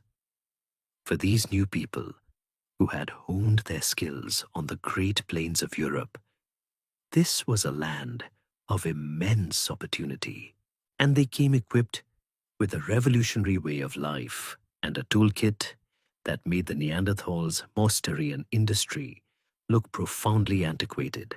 This was the culture of the Aurignacian, and its foundation was the blade. Remember the Neanderthals' Levallois technique, that ingenious but laborious method of preparing a core to strike a single, perfect flake. These new people had perfected a far more efficient system. They took a large cylindrical flint nodule and prepared it not to remove one flake, but to peel off dozens of long, thin, parallel-sided blades, like shelling peas from a pod. A single flint core, using this prismatic blade technique, could produce a staggering amount of cutting edge, many times more than the most skilled Neanderthal could ever achieve. These blades were the starting point, the blank canvases for an entire new suite of specialized tools. They could be snapped into sections to make arrowheads and spear barbs. They could be shaped into sharp-pointed burins, engraving tools used for working other materials. And this is the second great innovation they brought with them, a mastery not just of stone, but of bone, antler, and ivory. They used their burins to carve and shape these organic materials into deadly new forms. Fine, sharp spear points with split bases for hafting, and most remarkably of all, eyed needles. The simple, humble bone needle may be one of the most significant inventions in human history. It meant the ability to create tailored, multi-layered clothing, fur garments sewn tightly together to provide an unparalleled level of insulation against the cold. It was a technological solution to a biological problem, allowing these gracile African-evolved bodies to thrive in the harshest of Ice Age climates. So the stage is set. We have the new people, the new technology, and the new, albeit temporary, opportunity. But when we look for the hard evidence of this first pioneering arrival, the story becomes incredibly murky. The evidence is so slight, so ephemeral, that it has become the subject of one of the most intense debates in British archaeology. For a long time, the oldest evidence was thought to be the famous Red Lady of Baverland, but that turned out to be much younger. The real focus of the mystery lies in a limestone cave on the Devon coast called Kent's Cavern. Excavated in the 19th century, the cave yielded a treasure trove of Ice Age remains. In 1927, deep in the cave's sediments, a fragment of a human upper jaw, a maxilla containing 3 teeth, was unearthed. For decades, it was assumed to be Neanderthal. But in the 1980s, a re-examination suggested it was from an anatomically modern human. The challenge was to date it. The bone itself was too contaminated for reliable radiocarbon dating, so scientists tried to date the animal bones found in the exact same layer, a wolf and a deer. The results were astonishing, around 41,000 to 44,000 years old. If correct, this small piece of jaw, known as KC4, would be the earliest evidence of our species in all of northwestern Europe. But the mystery deepens. The original excavators were not as meticulous as modern archaeologists. Could the jaw fragment have moved down from a younger layer over time? Is it possible the animal bones used for the dating were not in true association with the human bone? Some researchers have argued just that, suggesting the jaw is thousands of years younger. Others question whether it's even modern human at all, proposing it could belong to a late, unusually gracile Neanderthal. It is a puzzle wrapped in an enigma. We have tantalizing hints, a few other stone tools from the same period found elsewhere, but nothing solid. This first chapter of our own species in Britain is a ghost story. It may have been a brief exploratory flicker of human presence, a single hunting party that stayed for a season and then left, leaving behind only a single disputed fragment of a jawbone. It was not a grand colonization, but a whisper, a tentative footstep into a land that would soon be reclaimed by the ice once more. A land that would have to be discovered all over again. That first tentative visit by our species was indeed just a whisper, a fleeting reconnaissance mission before the returning cold scrubbed the land clean once more. For several thousand years, the silence descended again. But the climatic pendulum of the Devensian was still swinging, and another, more significant mild spell began to dawn around 34,000 years ago. This time, when Homo sapiens returned to the British Peninsula, it was not as a brief exploratory party, but as a confident wave of settlement. These were a people of the Gravettian culture, a sophisticated and widespread tradition of mammoth hunters who dominated the Great Plains of Europe. They brought with them a refined toolkit of slender flint blades and a rich, symbolic world that would leave one of the most astonishing and deeply human monuments of the entire British Paleolithic. To find it, we must travel to the Gower Peninsula in South Wales, to a limestone cave set into a dramatic sea cliff known as Baverland Cave. Today, the mouth of the cave opens to the thunder of the waves, offering a spectacular view of the Bristol Channel. But 33,000 years ago, the scene was unrecognizably different. The sea level was hundreds of feet lower. There was no Bristol Channel, only a wide, cold river valley, miles away in the distance. From the mouth of Baverland Cave, you would have looked out over an immense, windswept coastal plain, a vast grassy steppe stretching as far as the eye could see, a Paleolithic Serengeti of horse, bison, and woolly mammoth. It was here, in 1823, that a man named William Buckland, a geologist, clergyman, and Dean of Westminster, came looking for bones. Buckland was a pioneer of geology, but he was also a man of his time, his scientific mind firmly encased within a biblical worldview. Inside the cave, digging by candlelight, he found something extraordinary, an almost complete human skeleton lying in a shallow grave. And it was stained a deep, dramatic, and unmistakable shade of red. Alongside the skeleton, he found dozens of perforated periwinkle shells and fragments of small ivory rods and a broken ivory bracelet. Buckland, for all his brilliance, was utterly baffled. The very concept of Ice Age humanity was still a fringe and controversial idea. So he reasoned from what he knew. The red staining, he concluded, must have been from the individual's trade. The jewelry suggested a woman. The location, near a Roman encampment, suggested a time period. He put it all together and came to one of the most fantastically wrong, yet wonderfully memorable, conclusions in the history of archaeology. He had found the remains of a Roman-era prostitute or witch, a painted lady who had plied her trade among the soldiers of a nearby fort. He named his discovery the Red Lady of Baverland. And for over a century, that was the story.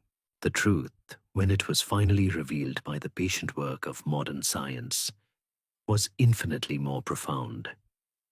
In the 20th century, the bones were subjected to radiocarbon dating. The results were a bombshell. The skeleton was not 2,000 years old.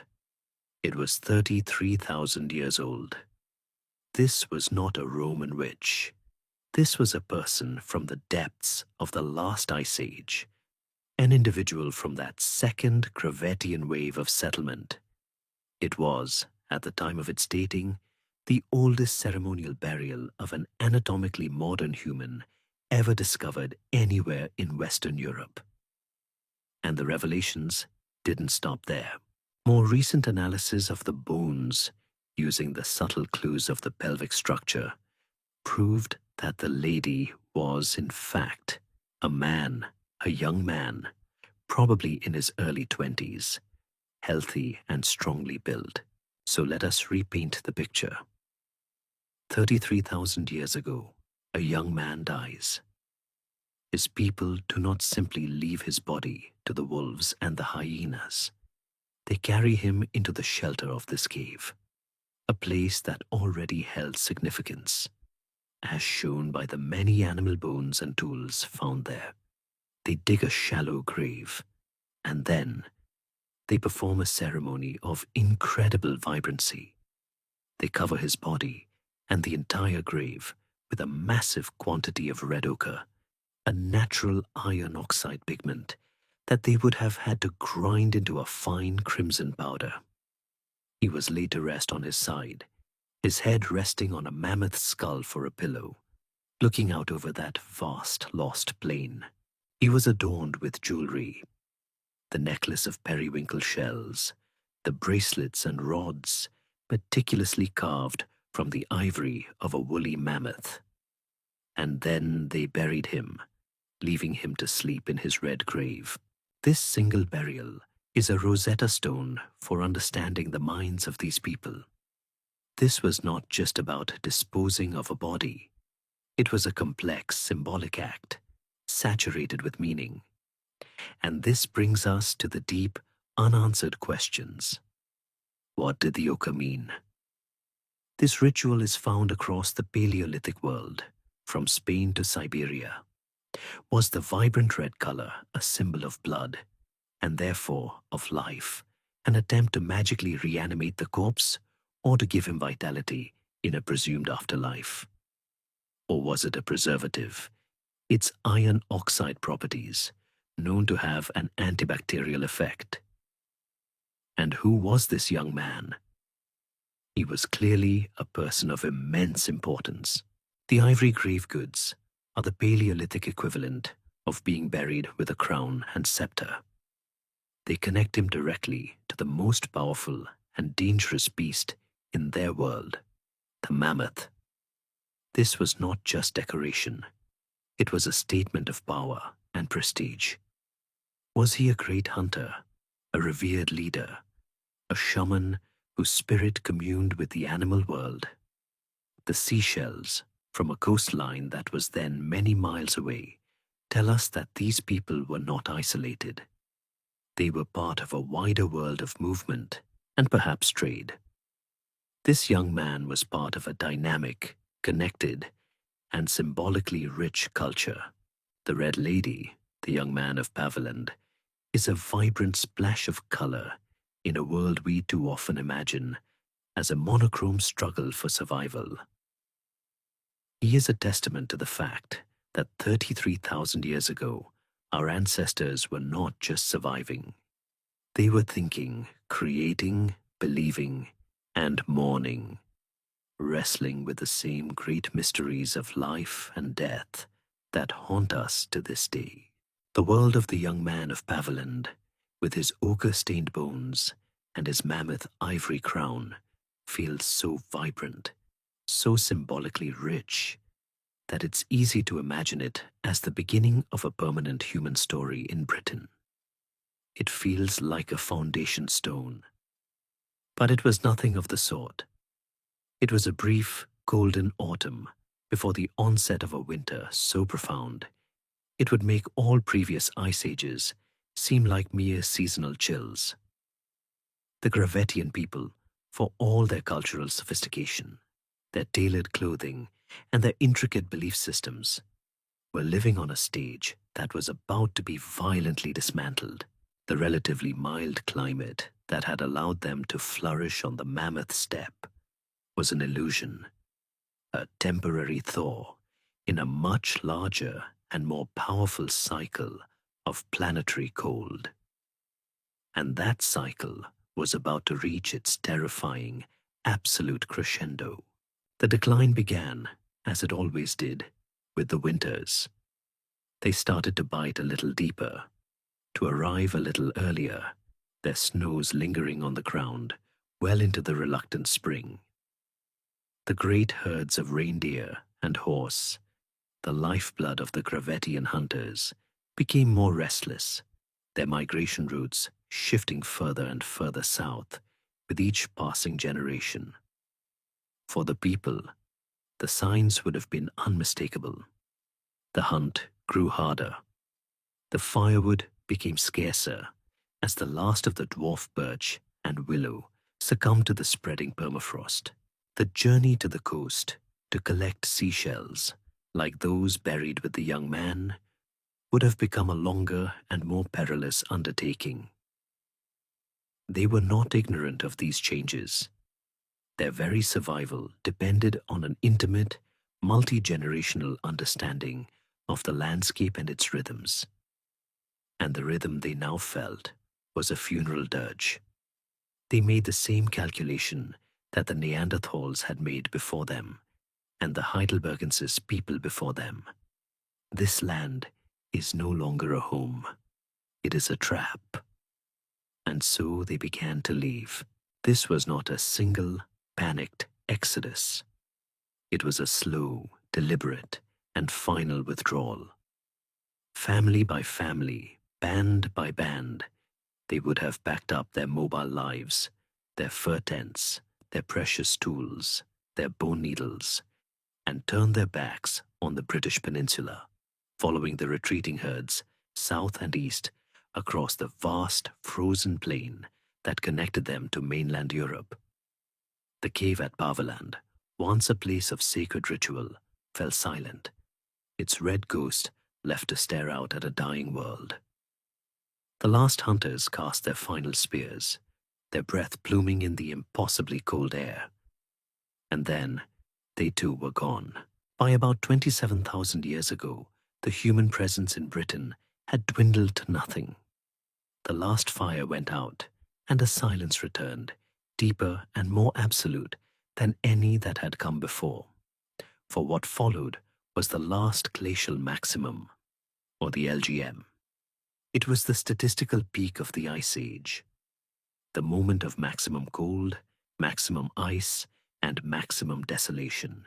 Over the next few thousand years, the ice sheets that had been growing in the mountains of Scotland and Scandinavia swelled to a monstrous size. The British-Irish ice sheet became a single, cohesive dome of ice, a frozen continent in miniature, stretching from the western isles of Scotland to the coast of Ireland and pushing deep into the heart of England. At its thickest, over the Scottish Highlands, it was more than a mile deep, its sheer weight depressing the Earth's crust by hundreds of feet. Its southern edge formed a vast glittering cliff of ice that stretched from the Wash on the east coast, arcing down through the Midlands near modern-day Wolverhampton and across to the Bristol Channel. North of this line, Britain simply ceased to exist. It was a high-domed Arctic wasteland, a landscape of pure, inhuman geometry. Paveland Cave itself was buried deep beneath the ice of a Welsh glacier, and the land to the south of this ice front was no sanctuary. It was the most extreme polar desert the peninsula had ever experienced.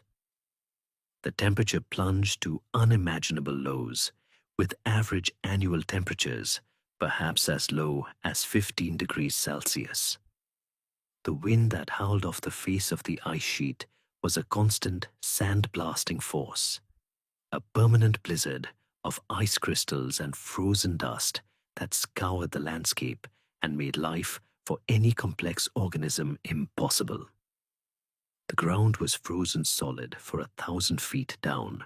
The brief, sunless summers could do nothing more than thaw the top few inches, creating a churning, unstable sludge that would have swallowed any animal that tried to cross it. The landscape was a shattered, sterile vista of frost-cracked rock and battened ground, a world utterly devoid of sustenance or shelter. This was not a place you could visit. It was not a place you could pass through. It was a place where life itself was held in abeyance. This utter bleakness presents us with a quiet but profound historical question. While the consensus is absolute that Britain was completely uninhabitable, the human mind struggles to accept such totality. We look for loopholes, for possibilities. Could there have been a cryptic refugium, a tiny forgotten pocket, where a single, impossibly resilient family group managed to cling on? Geologists sometimes talk of nunataks, the peaks of mountains that stick up through an ice sheet like islands in a frozen sea. Could one of these, a windswept peak in a place like Snowdonia, have harbored some vestige of life? The answer from the climatic data is an unequivocal no. The conditions would have been as hostile as the surface of Mars. The mystery, then, is not if anyone survived, but the sheer crushing finality of the abandonment. It was a complete biological reset. Every plant, every insect, every animal, and every human was either driven out or utterly destroyed. For nearly 10,000 years, from roughly 26,000 to about 17,000 years ago, the land we call Britain was, in every meaningful sense, erased from the book of life, a silent, icebound ghost on the edge of a frozen world. The absolute crushing finality of the last glacial maximum seems like an endpoint, a full stop in the human story of Britain. And for the land itself, it was. The peninsula was a sterile, lifeless void, erased from the map of the living, but the story of the people did not end. It simply relocated. The Gravettian hunters who abandoned the cave at Paviland did not march south into oblivion. They retreated onto the very heartland of their world, a place that, for them, was not a bridge or a corridor, but the main stage. We have to adjust our mental map, peel back the blue waters of the North Sea and the English Channel, and see the world as they saw it. Where today there is only grey water and shipping lanes, there was once a country, a vast, low, rolling plain that connected the dead peninsula of Britain to the main continental mass of Europe. This was a world not of coastlines and islands, but of immense, unbroken terrestrial space.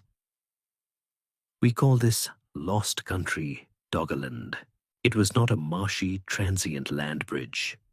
It was a territory as large as a modern European nation, a landscape with its own geography, its own ecosystems, its own subtle and demanding character.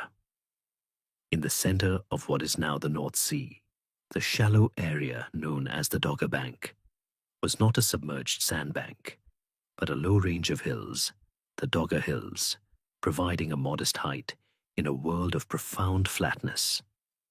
From these hills, great rivers flowed. The ancient Thames, the Rhine, the Meuse, and the Scheldt did not find their own separate ways to the sea, but instead converged into a single, colossal river system that flowed south through the heart of Doggerland. This great waterway, sometimes called the Channel River, carved its path down what is now the English Channel, before finally meeting a distant, shrunken Atlantic Ocean, somewhere off the coast of Brittany. The heart of Doggerland was a well-watered plain, a nexus of ancient river valleys, and this entire country was part of the largest single ecosystem on Earth at the time, the Mammoth Steppe. This was a biome that has no modern equivalent, a vast continuous belt of cold, dry grassland that stretched from France across the whole of Eurasia and over the Bering Strait into North America. It was a world of grass and sky. The dominant sensation would have been the wind, a constant, scouring, unimaginably cold wind that blew off the great ice sheets to the north, a wind that never, ever stopped. It was this wind that prevented the growth of forests, keeping the landscape open, and it was this open landscape that supported a biomass of animal life that would have dwarfed the modern Serengeti. Imagine herds of woolly mammoths, their great curved tusks sweeping the thin snow aside to find the frozen grass beneath. Imagine herds of bison and wild horse, tens of thousands strong, their hooves thundering on the permafrost. Imagine vast, flowing rivers of reindeer, their antlers a moving forest, undertaking immense seasonal migrations across this endless plain. And moving among them, the predators, cave lions, wolves, and the humans who had made this harsh, bountiful world their own. These were the descendants of the people of Paviland, their Gravettian culture having evolved into new forms like the Solutrean and later the Magdalenian to cope with the peak cold. They were the ultimate masters of the steppe. Their lives were dictated by the herds. They lived in mobile shelters, likely tents made from stitched animal hides, perhaps weighted down with mammoth bones that could be dismantled and moved at a moment's notice. Their entire existence was a study in mobility, their social networks stretching for hundreds of miles across this open world, connecting scattered family groups through shared hunting grounds and seasonal gatherings. This was not a marginal, desperate existence. For the millennia of the last glacial maximum, Doggerland and the plains of northern Europe were the center of the human universe, a cold, harsh, but incredibly rich and vibrant heartland. Here, of course, is the great, tantalizing mystery of this world. It is gone.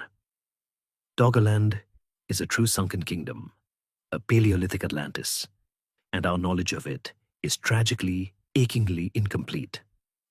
We cannot go there with a trowel and a brush.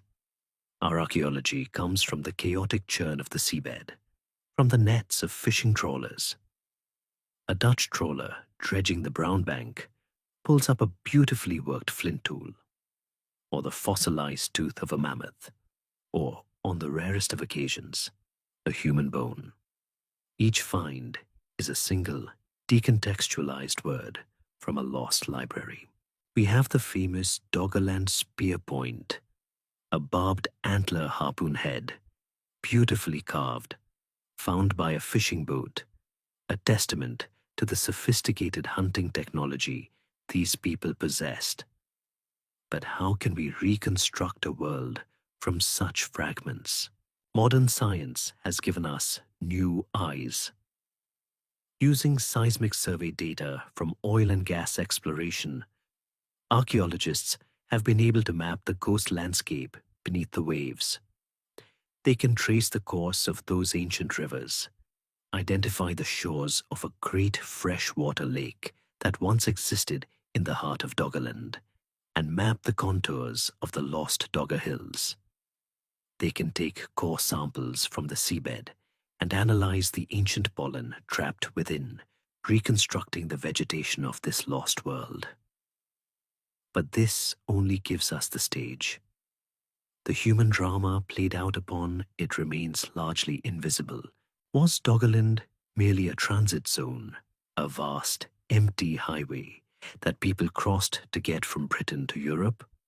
Or was it, as the evidence seems to suggest, a demographic core, a prime piece of real estate, more densely populated than the surrounding uplands? Could the greatest masterpieces of Ice Age art, the most significant ritual sites, the largest seasonal encampments, all be lying down there in the dark, under hundreds of feet of water and sediment? We may never know. We are left with the image of a thriving, dynamic world, a civilization of the cold, whose people lived and hunted and dreamed on a plain of grass, utterly unaware that the great ice sheets to the north, the very authors of their world, were about to begin melting, and in doing so, would sign the death warrant for their entire country. The great civilization of the Mammoth Steppe, the world of the Doggerland hunters, was a masterpiece sculpted from ice. Its vast, grassy plains existed only because the world's water was locked up in the colossal ice sheets to the north, holding the seas at bay.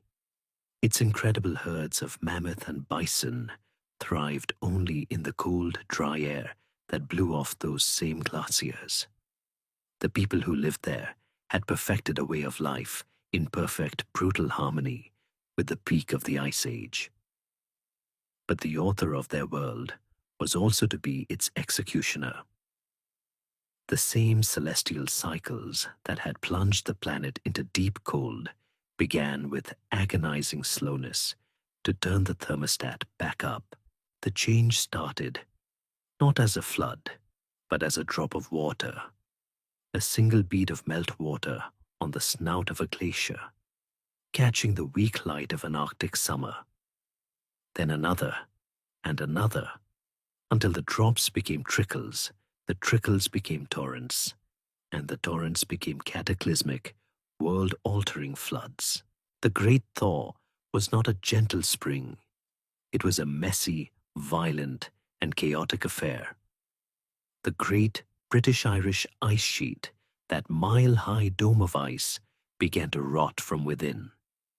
Its surface became a treacherous landscape of meltwater lakes and rivers that bored their way down to the bedrock, lubricating its base. The ice, no longer a solid, stable mass, began to move and fracture, its southern edge retreating not in a neat, orderly line, but in a series of chaotic collapses and surges. Immense, continent-sized lakes of meltwater would build up behind temporary ice dams, only to burst forth in biblical floods known as Jökulhlaups that would scour the emerging land, carving new channels and dumping billions of tons of sand and gravel in their wake. As the ice retreated, the land it left behind was not a green and pleasant place. It was a war zone, a scarred, traumatized, and profoundly alien landscape, still groaning and shifting as it began to rebound from the crushing weight of the ice. It was a world of raw, naked rock, of vast plains of sterile, grey glacial mud, and of immense, stagnant lakes, of milky, freezing water. And for the people of Doggerland, this was an apocalypse in slow motion.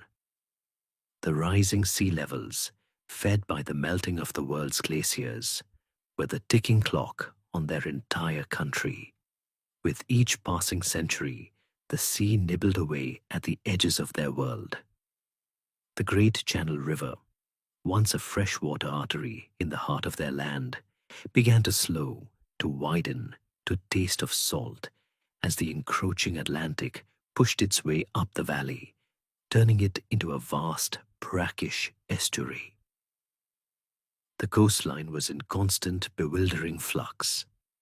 A hunting ground that had been used by a family for generations might, in a single lifetime, become a tidal mudflat, and then a shallow sea.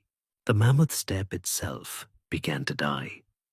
The climate was becoming warmer, but also wetter. The well-drained grassy plains that supported the great herds became waterlogged, transforming into boggy, unproductive tundra. The mammoths, those icons of the Ice Age, were under immense stress, their world shrinking, their food source vanishing. Their long reign was coming to an end. The human response to this unfolding catastrophe was not to sit and wait for the waves to close over them. It was to move. As the great ice sheet pulled back from the British Peninsula, it revealed a new land, a ghost of a country returning to the world of the living. And as the herds of reindeer and wild horse, animals better adapted to the new, soggier tundra, moved north into this empty territory, the hunters followed them. Around 16,700 years ago, after an absence of 10 millennia, the first human pioneers once again set foot in Britain. These were the Magdalenians, the direct cultural descendants of the Gravettian people of Pavaland. They were the inheritors of a long tradition of Ice Age survival. Artists and innovators whose cave paintings at sites like Lascaux in France represent one of the great creative flowerings in human history. They were master hunters, equipped with a sophisticated toolkit of long, elegant flint blades, and most importantly, new projectile technology. They used spear throwers, or atlatls, which acted as an extension of the arm, allowing them to hurl their light, antler-tipped spears with incredible force and accuracy over much greater distances than the Neanderthals ever could. This final recolonization of Britain was shockingly rapid. The archaeological evidence suggests that within a few generations of the land becoming even remotely habitable, people were there. And this raises our quiet mystery. How did they know? Was this a blind expansion, a random stumbling into a new world? Or did they possess a kind of deep memory, an oral tradition passed down for hundreds of generations, a story of a great, game-rich land to the north that had been lost to the ice, a story that prompted them to send out scouting parties as soon as the climate began to shift? The landscape they entered was a blank slate, a raw elemental world of wind, water, and stone.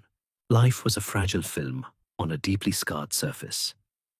But it held one great attraction. It was an empty larder.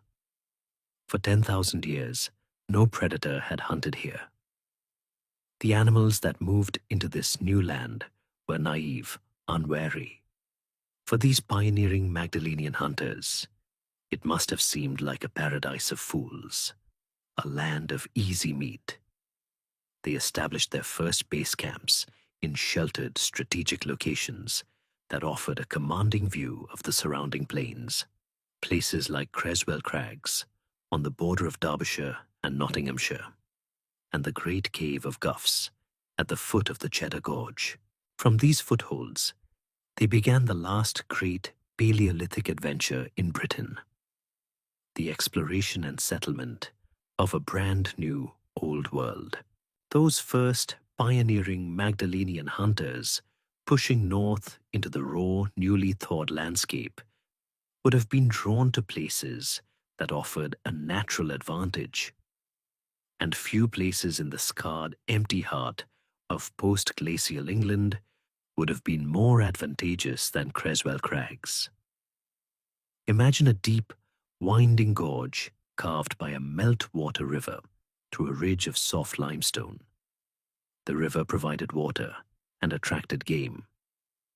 The steep cliffs offered a commanding, defensible view over the surrounding plains where the herds of horse and reindeer would graze.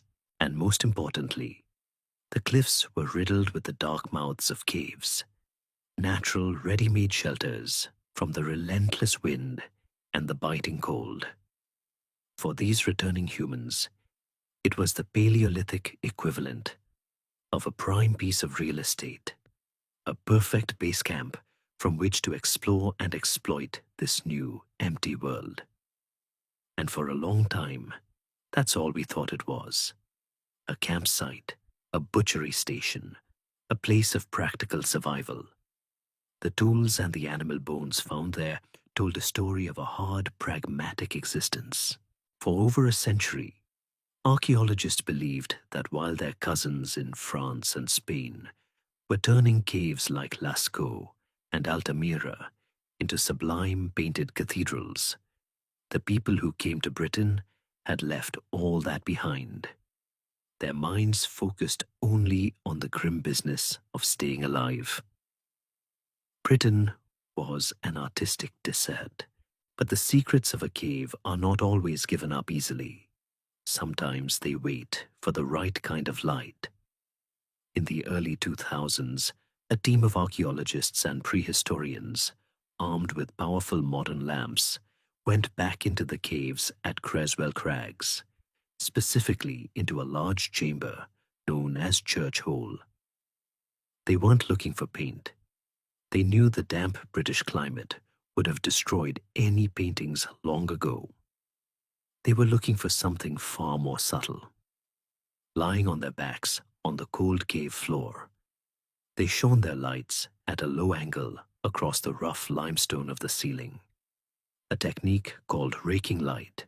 And as the light skimmed the surface, the faint, almost invisible scratches that had been dismissed for decades as random marks left by ice or rock falls suddenly resolved, as if by magic, into coherent, deliberate images.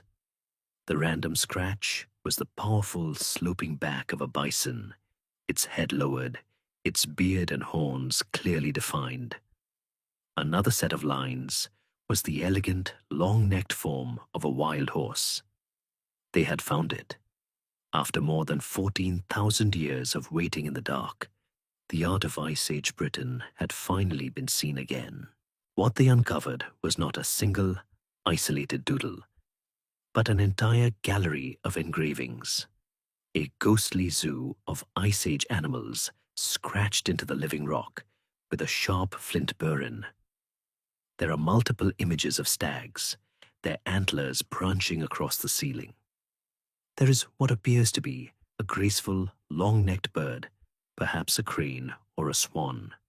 But it is the bison that commands the space, a powerful, dynamic figure, its bulk and strength captured with a few confident, masterfully executed lines. This was not the work of a novice. The artist who engraved this bison knew the animal intimately, understood its anatomy, its posture, its very essence. And their style was unmistakable. It was a perfect match for the Magdalenian art found hundreds of miles away on the continent. These were not provincial amateurs. These were masters of their craft, carrying their entire artistic and cultural tradition with them into this new land. Creswell Crags was instantly transformed from a mere campsite into the northernmost outpost of Paleolithic creativity in all of Europe, a vital, reconnecting thread to the great artistic heartlands of the Ice Age. And this brings us to the profound mystery that lies at the heart of these engravings. Why were they made? These were not decorative murals for a living room. They are found on the ceiling and high on the walls, often in places that are difficult to see, hidden away from the main living areas of the cave. To see them, and indeed to create them, would have required entering the deep, cold, and absolute darkness of the inner cave, the only light coming from a flickering, sputtering tallow lamp, fueled by burning animal fat. Imagine the scene. The artist, lying on their back, their breath misting in the freezing air, the shadows cast by the unsteady flame, making the rough walls of the cave seem to writhe and move. In this sensory, disorienting environment, the act of engraving the image of a bison onto the rock becomes something more than art. It becomes a ritual. Was it a form of hunting magic, an attempt to capture the spirit of the animal in the rock to ensure success in the hunt outside? Or were these images part of a shamanistic rite? The bison, a spirit animal. The cave, a portal to another world where the shaman would travel in a trance state. The most compelling clue, and the deepest part of the mystery, lies in an engraving of an animal that simply should not be there, an ibex. Its distinctive backward curving horns are unmistakable. But the wild ibex was an animal of the high mountains of southern and central Europe, like the Alps and the Pyrenees. Its bones have never been found in Ice Age Britain. The artist who engraved the ibex at Creswell Crags could not possibly have seen one grazing on the plains of Derbyshire. This means they were not drawing from life. They were drawing from memory. They were carrying in their mind a mental template, a symbolic vocabulary of animals that was part of their cultural inheritance, learned and practiced far away in their continental homeland. The art at Creswell Crags, then, is not just a record of the local fauna. It is a statement of identity, an act of cultural transportation. These pioneers were not just colonizing a new land with their bodies and their tools. They were colonizing it with their minds, with their stories, with their sacred images. They were taking this raw, empty, and alien landscape and making it their own, carving the familiar ghosts of their own world into its very bones, turning a simple cave into a sanctuary, a place of memory and power at the far cold edge of the world. The ethereal images scratched into the ceiling of Church Hole at Creswell Crags open a precious window into the symbolic life of these last Ice Age hunters. They show us a people connected to their world through art and memory, capable of capturing the spiritual essence of the animals they hunted. It is a profoundly human, almost gentle revelation. But the Paleolithic mind was not a simple, monolithic thing. It was as complex, as contradictory, and as capable of darkness as our own. And to understand its other face, we must travel south from the limestone gorge of Derbyshire to an even grander and more dramatic landscape, the Cheddar Gorge in Somerset. Here, a great gash in the Mendip Hills reveals cliffs hundreds of feet high, and at their base lies another of the great Magdalenian sites, a vast cavern known as Gough's Cave. Like Creswell, it was a prime location, a sheltered, south-facing cave with a river flowing from its mouth, overlooking a landscape that would have been rich with game. And for thousands of years, archaeologists have been pulling the remains of that game from its floor sediments. The bones of wild horse, of reindeer, of giant deer, all bearing the classic telltale marks of butchery, but scattered among the animal bones, jumbled together with no apparent distinction, were other bones.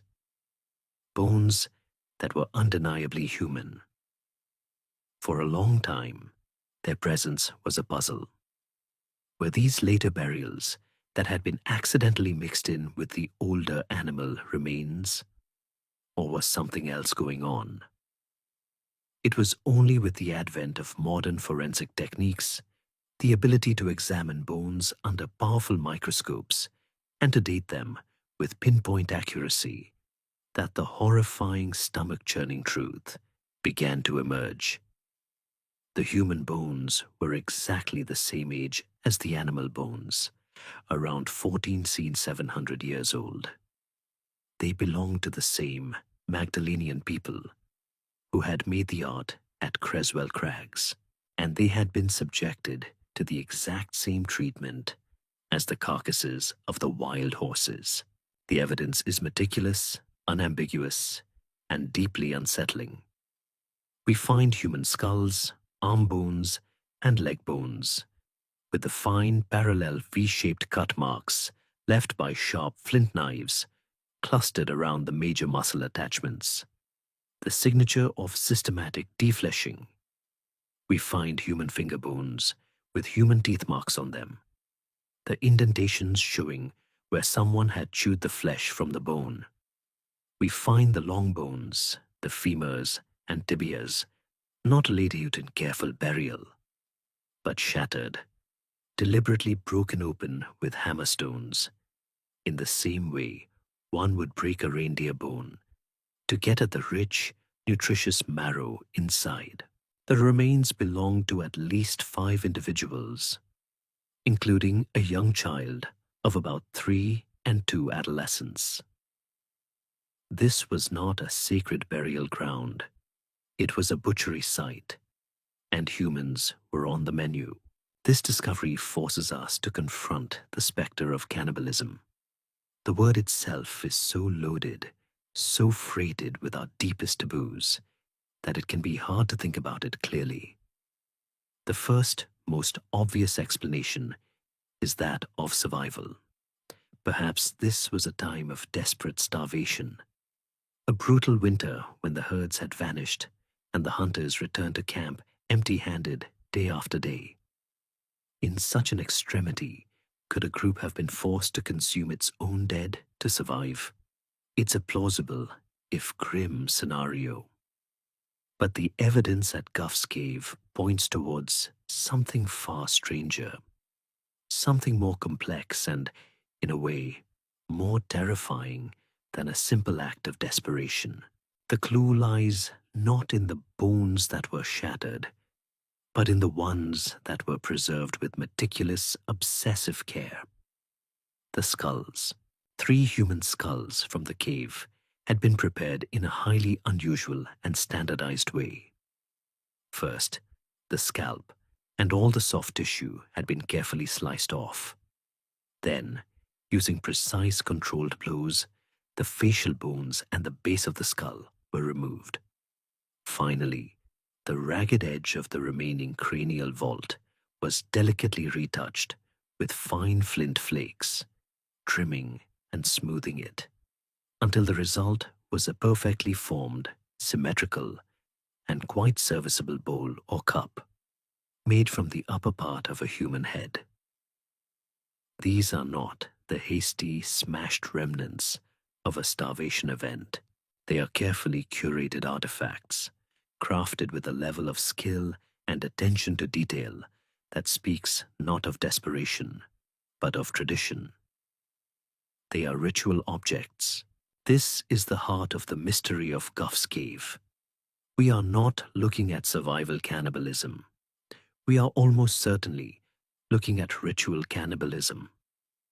The processing of the human bodies was methodical, following a clear pattern, a butcher's how-to guide that was identical for both a horse and a human.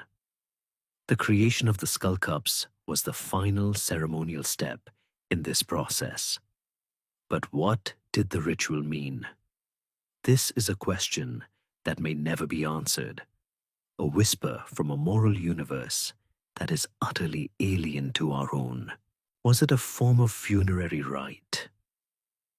In some cultures, consuming a part of a deceased loved one, a practice known as endocannibalism, is seen as the highest form of respect, a way of incorporating their spirit and strength into the living community. Could these people have been lovingly and respectfully eating their own dead, drinking from their skulls in a sacred communion? Or was it the opposite? Was this an act of ultimate desecration, a ritual for dealing with enemies, exocannibalism?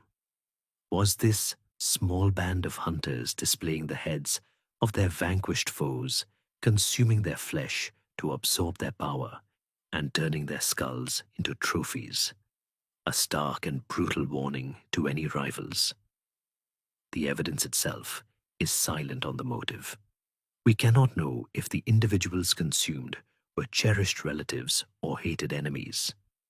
All we know is that for the people of Guff's Cave, the boundary between a human body and an animal carcass, a line that seems so absolute to us, was permeable, perhaps even non-existent. They were the same people who could look at a blank cave ceiling and see a spirit bison, who could translate the soul of an animal into a few graceful, eternal lines. And they were the same people who could look at a human head and see a cup. This uncomfortable, profound paradox is the legacy of Guff's Cave, a reminder that the minds of our ancestors were not simple, but a complex tapestry of light and darkness, of sublime creativity, and what appears to us as the most brutal of acts. The shadows in Guff's Cave are long and deep, populated by the unsettling ghosts of our own complex nature. It is a place that forces us to confront the uncomfortable truth that our ancestors were capable of both sublime artistry and what we perceive as brutal savagery. But while the human drama played out in these dark, sheltered spaces, A far grander and more final drama was unfolding outside, on the vast, windswept stage of post-glacial Britain. The Magdalenian hunters, for all their intelligence and adaptability, were just one small part of a biological community, an intricate web of life that was beginning to unravel with astonishing speed. They were living through the final act of a pageant that had run for 100,000 years. This was the last dance of the megafauna, the final poignant twilight of the great beasts of the Ice Age. For millennia, the landscape had been dominated by these colossal figures, creatures of a scale and magnificence that defy the modern imagination. Chief among them, an animal so spectacular it seems to have walked from the pages of mythology, was the giant deer, Megaloceros giganteus.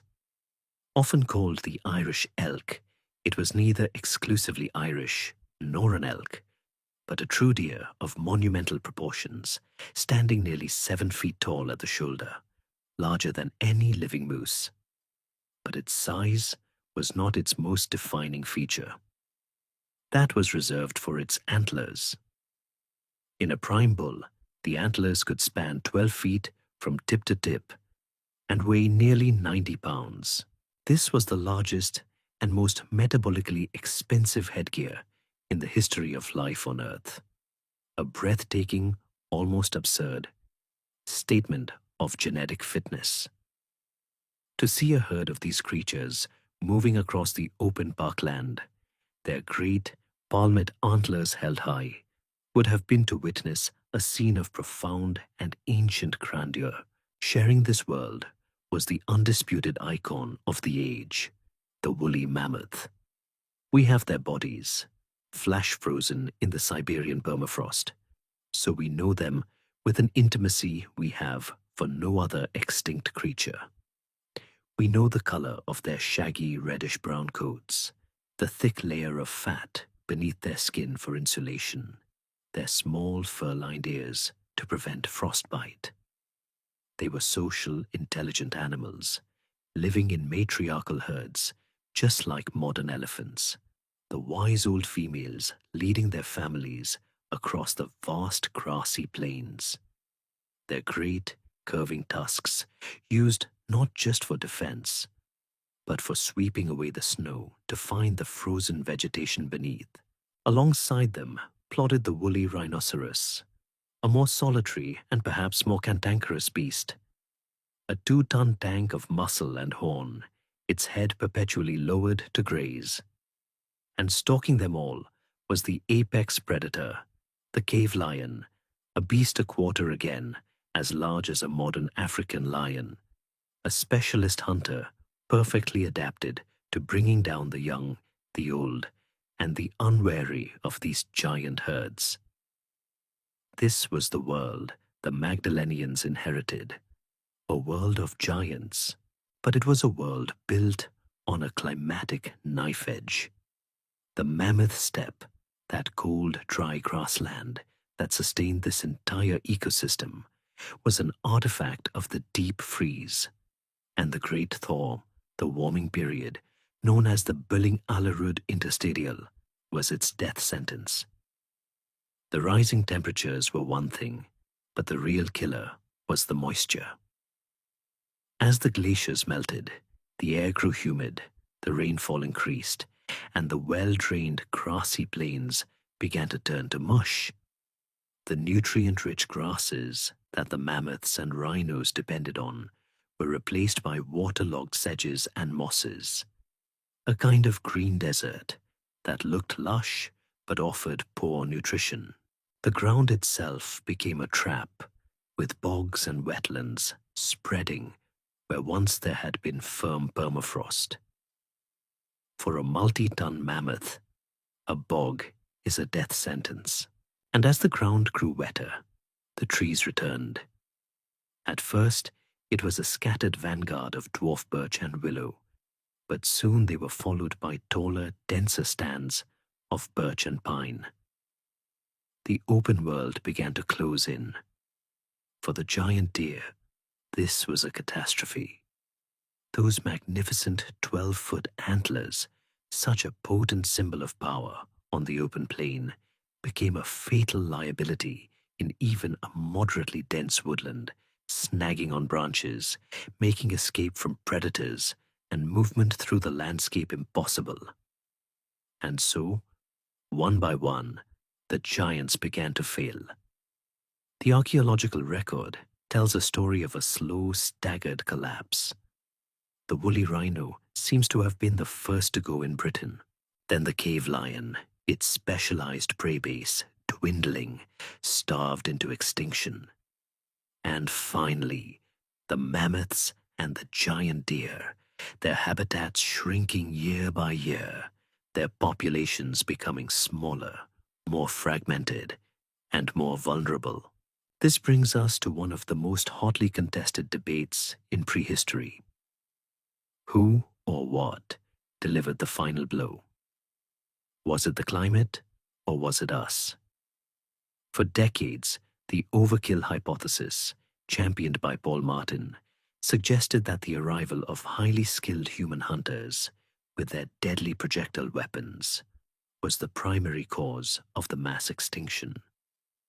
In this scenario, the Magdalenians were a wave of death, a blitzkrieg of super predators sweeping across the landscape and wiping out animal populations that had no evolutionary defense against such an intelligent and well-armed foe. But the evidence from Britain, and indeed much of Europe, paints a more complex picture. The climatic changes were so profound, the habitat loss so complete, that these animals were almost certainly doomed anyway. Their world was being dismantled around them. However, it seems naive to think that our ancestors played no role. The most likely scenario is a deadly synergy. The climate loaded the gun, putting the megafauna under immense stress and shrinking their numbers. And then the human hunters, targeting the last, isolated herds, effectively pulled the trigger. They were not the sole cause, but the final decisive factor, hunting the last few stragglers into oblivion. For the Magdalenians, their entire culture was based on these animals. They were witnessing the end of their own world too. The last dance of the megafauna was a mournful waltz, its final fading notes a prelude to a profound silence and an even more profound change. The last dance of the megafauna had ended, and the world they left behind felt like a new creation, a planet breathing a sigh of relief after 100,000-year fever. The great thaw of the Billing Alarud interstadial was in full swing, and for the first time in millennia, the world felt gentle. The relentless, scouring wind of the mammoth steppe had softened into a breeze that carried the scent of damp earth and new life. The sterile grey plains of glacial mud were being colonized by a rising tide of green, first with a carpet of hardy grasses and sedges, and then, with astonishing speed, by a pioneering forest of birch, its silver bark a welcome shimmer in the pale northern sun.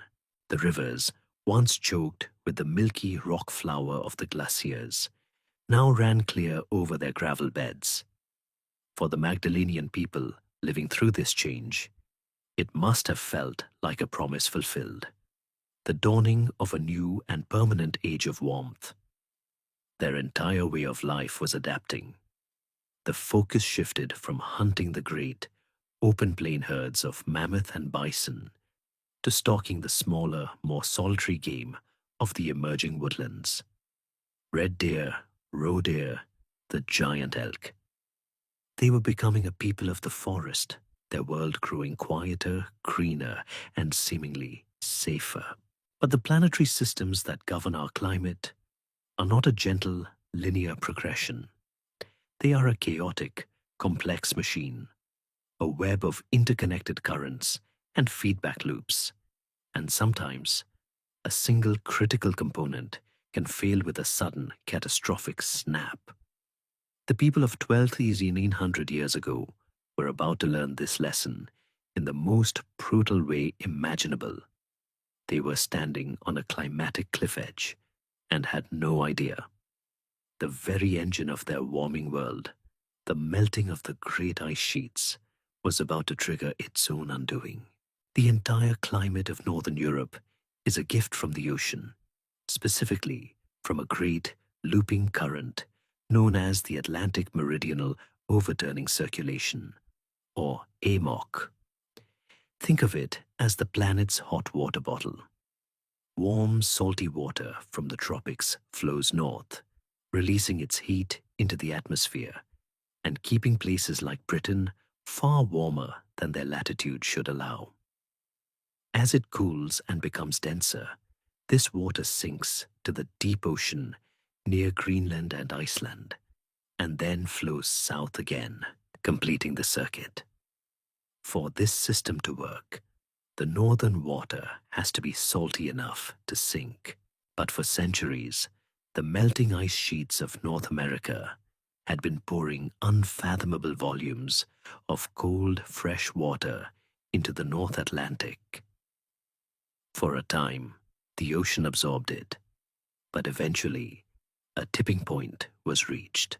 The most widely accepted theory is that a colossal glacial lake in North America, known as Lake Agassiz, a body of water larger than all the modern Great Lakes combined, finally breached its ice dam. A freshwater flood of almost unimaginable scale, a torrent carrying more water than all the world's rivers combined, burst out into the North Atlantic. This immense, buoyant lens of fresh water spread across the ocean surface, effectively shutting down the AMOC.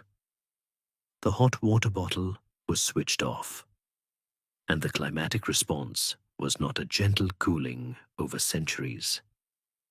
It happened in the space of a few years, perhaps even a single decade.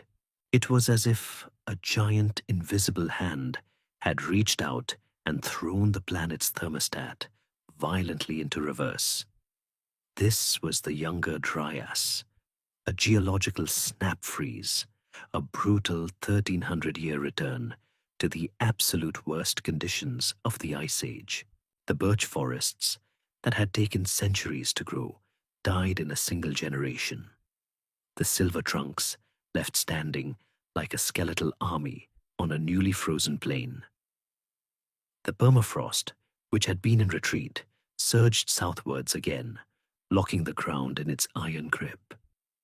The glaciers in the Scottish Highlands, which had shrunk to mere remnants, began to grow and advance with terrifying speed, a period known as the Loch Lomond Stadial.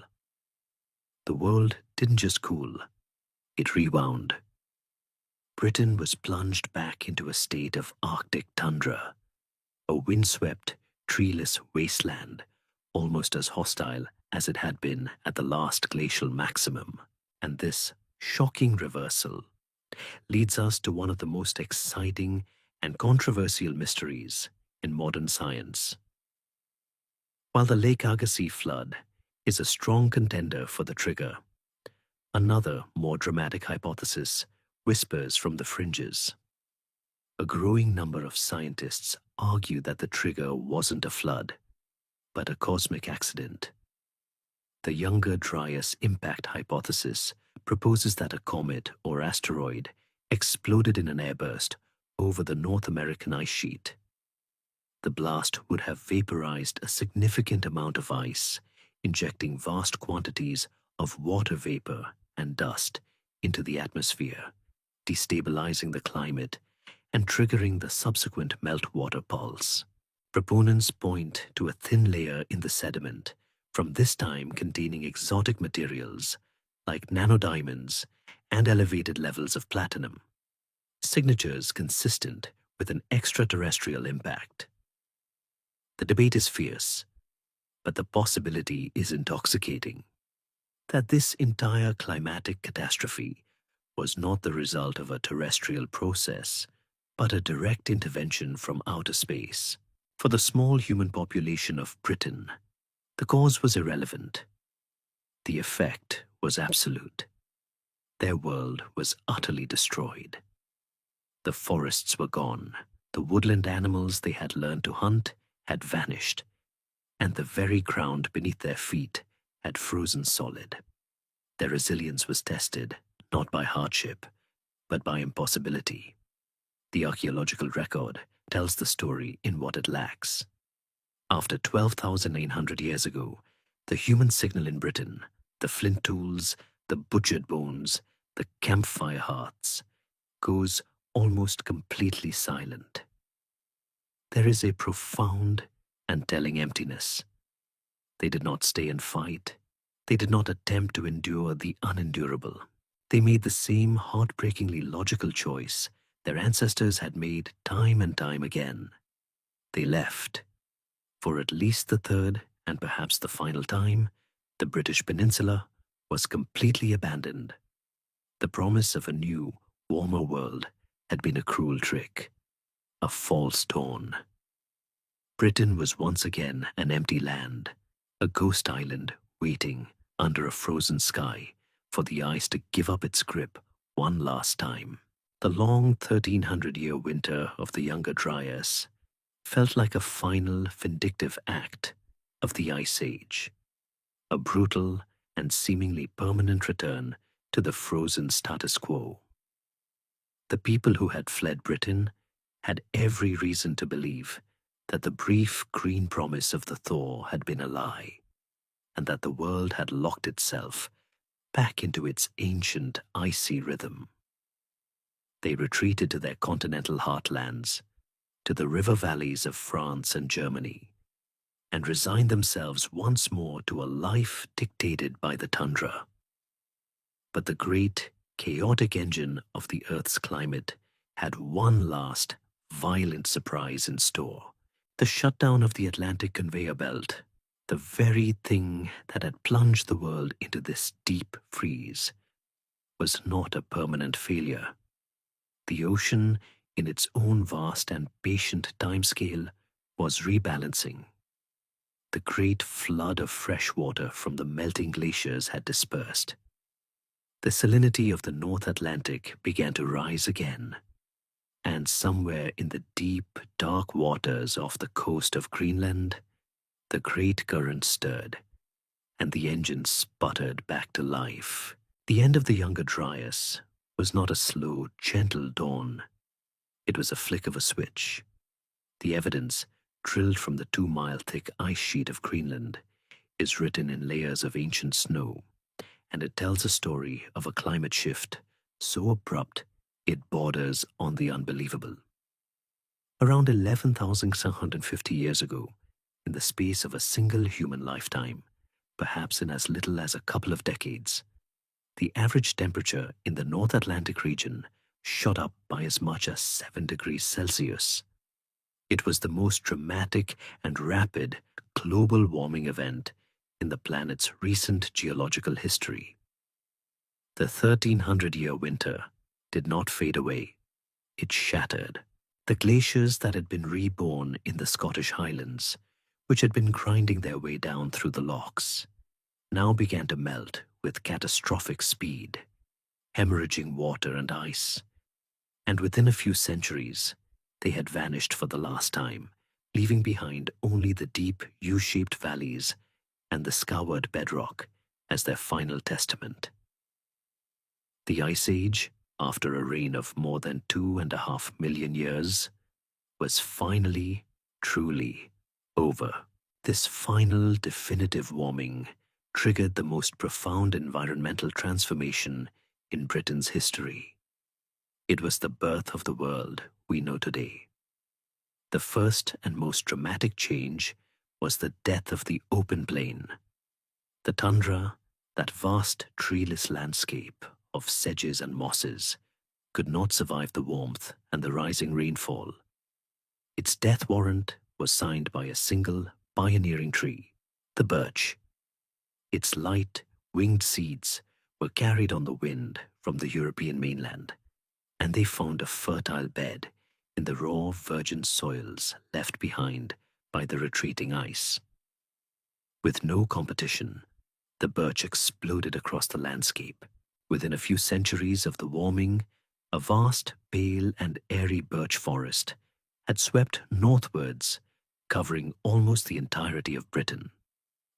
What had been a world of immense, unbroken horizons, a world of grass and sky, became a world of dappled light and shadow, a world defined by the vertical lines of countless silver trunks. And behind this pioneering vanguard came the next wave. Pine, with its darker foliage and its resinous scent, began to establish itself among the birch. Then came the hazel, its nuts providing a rich new food source. And finally, the true kings of the New Age arrived, the great, broad-leaved hardwoods, oak and elm. They marched north from their glacial refuges in the Balkans and Iberia, their acorns and seeds carried by birds and small mammals, and they began to create the dense, closed canopy, temperate rainforest that would dominate the British landscape for the next 6,000 years. This was the wildwood, a forest so thick and so extensive that a squirrel, it was said, could have traveled from Land's End to John O'Groats without ever touching the ground. This great afforestation was a complete rewriting of the ecological rules. The age of the herd was over. The age of the forest had begun. And into this new, green, and rapidly changing world, humans returned. They were the descendants of the same Magdalenian hunters who had been driven out by the younger Dryas. But they were entering a land their grandparents would not have recognized. They crossed the still existing plains of Doggerland and found not an open prairie, but a burgeoning forest. Their old ways of life, their reliance on tracking vast herds of reindeer across the tundra, were now obsolete. They had to learn to be a new kind of people. And this brings us to a quiet but fascinating debate. How fast did this incredible green wave actually move? The traditional view is of a slow, steady march of trees, advancing a few hundred feet each year. But some recent models suggest it may have been much faster, a blitzkrieg of vegetation with outlier populations of trees established hundreds of miles ahead of the main front by freak winds or animal carriers. The mystery is what, if anything, was holding it back. In a world without mammoths and woolly rhinos to trample and browse the young saplings, what was to stop the forest from becoming a single, unbroken canopy? The answer may have been the very people who were returning to it. These final Paleolithic pioneers may have been the first forest managers. By deliberately setting fires, they could have cleared small areas of the burgeoning woodland, creating open glades that would attract grazing animals like red deer and aurochs, the great wild cattle of Europe. It's a compelling idea that our ancestors were not just passive witnesses to this great change, but active participants, using fire to sculpt the new landscape to their own needs, ensuring that even in this new, closed-in world, there were still pockets of the open plain they understood so well. Their story, however, is a story of transition. They were the last of the Paleolithic, the final hunters of the old world, walking into the dawn of a new one.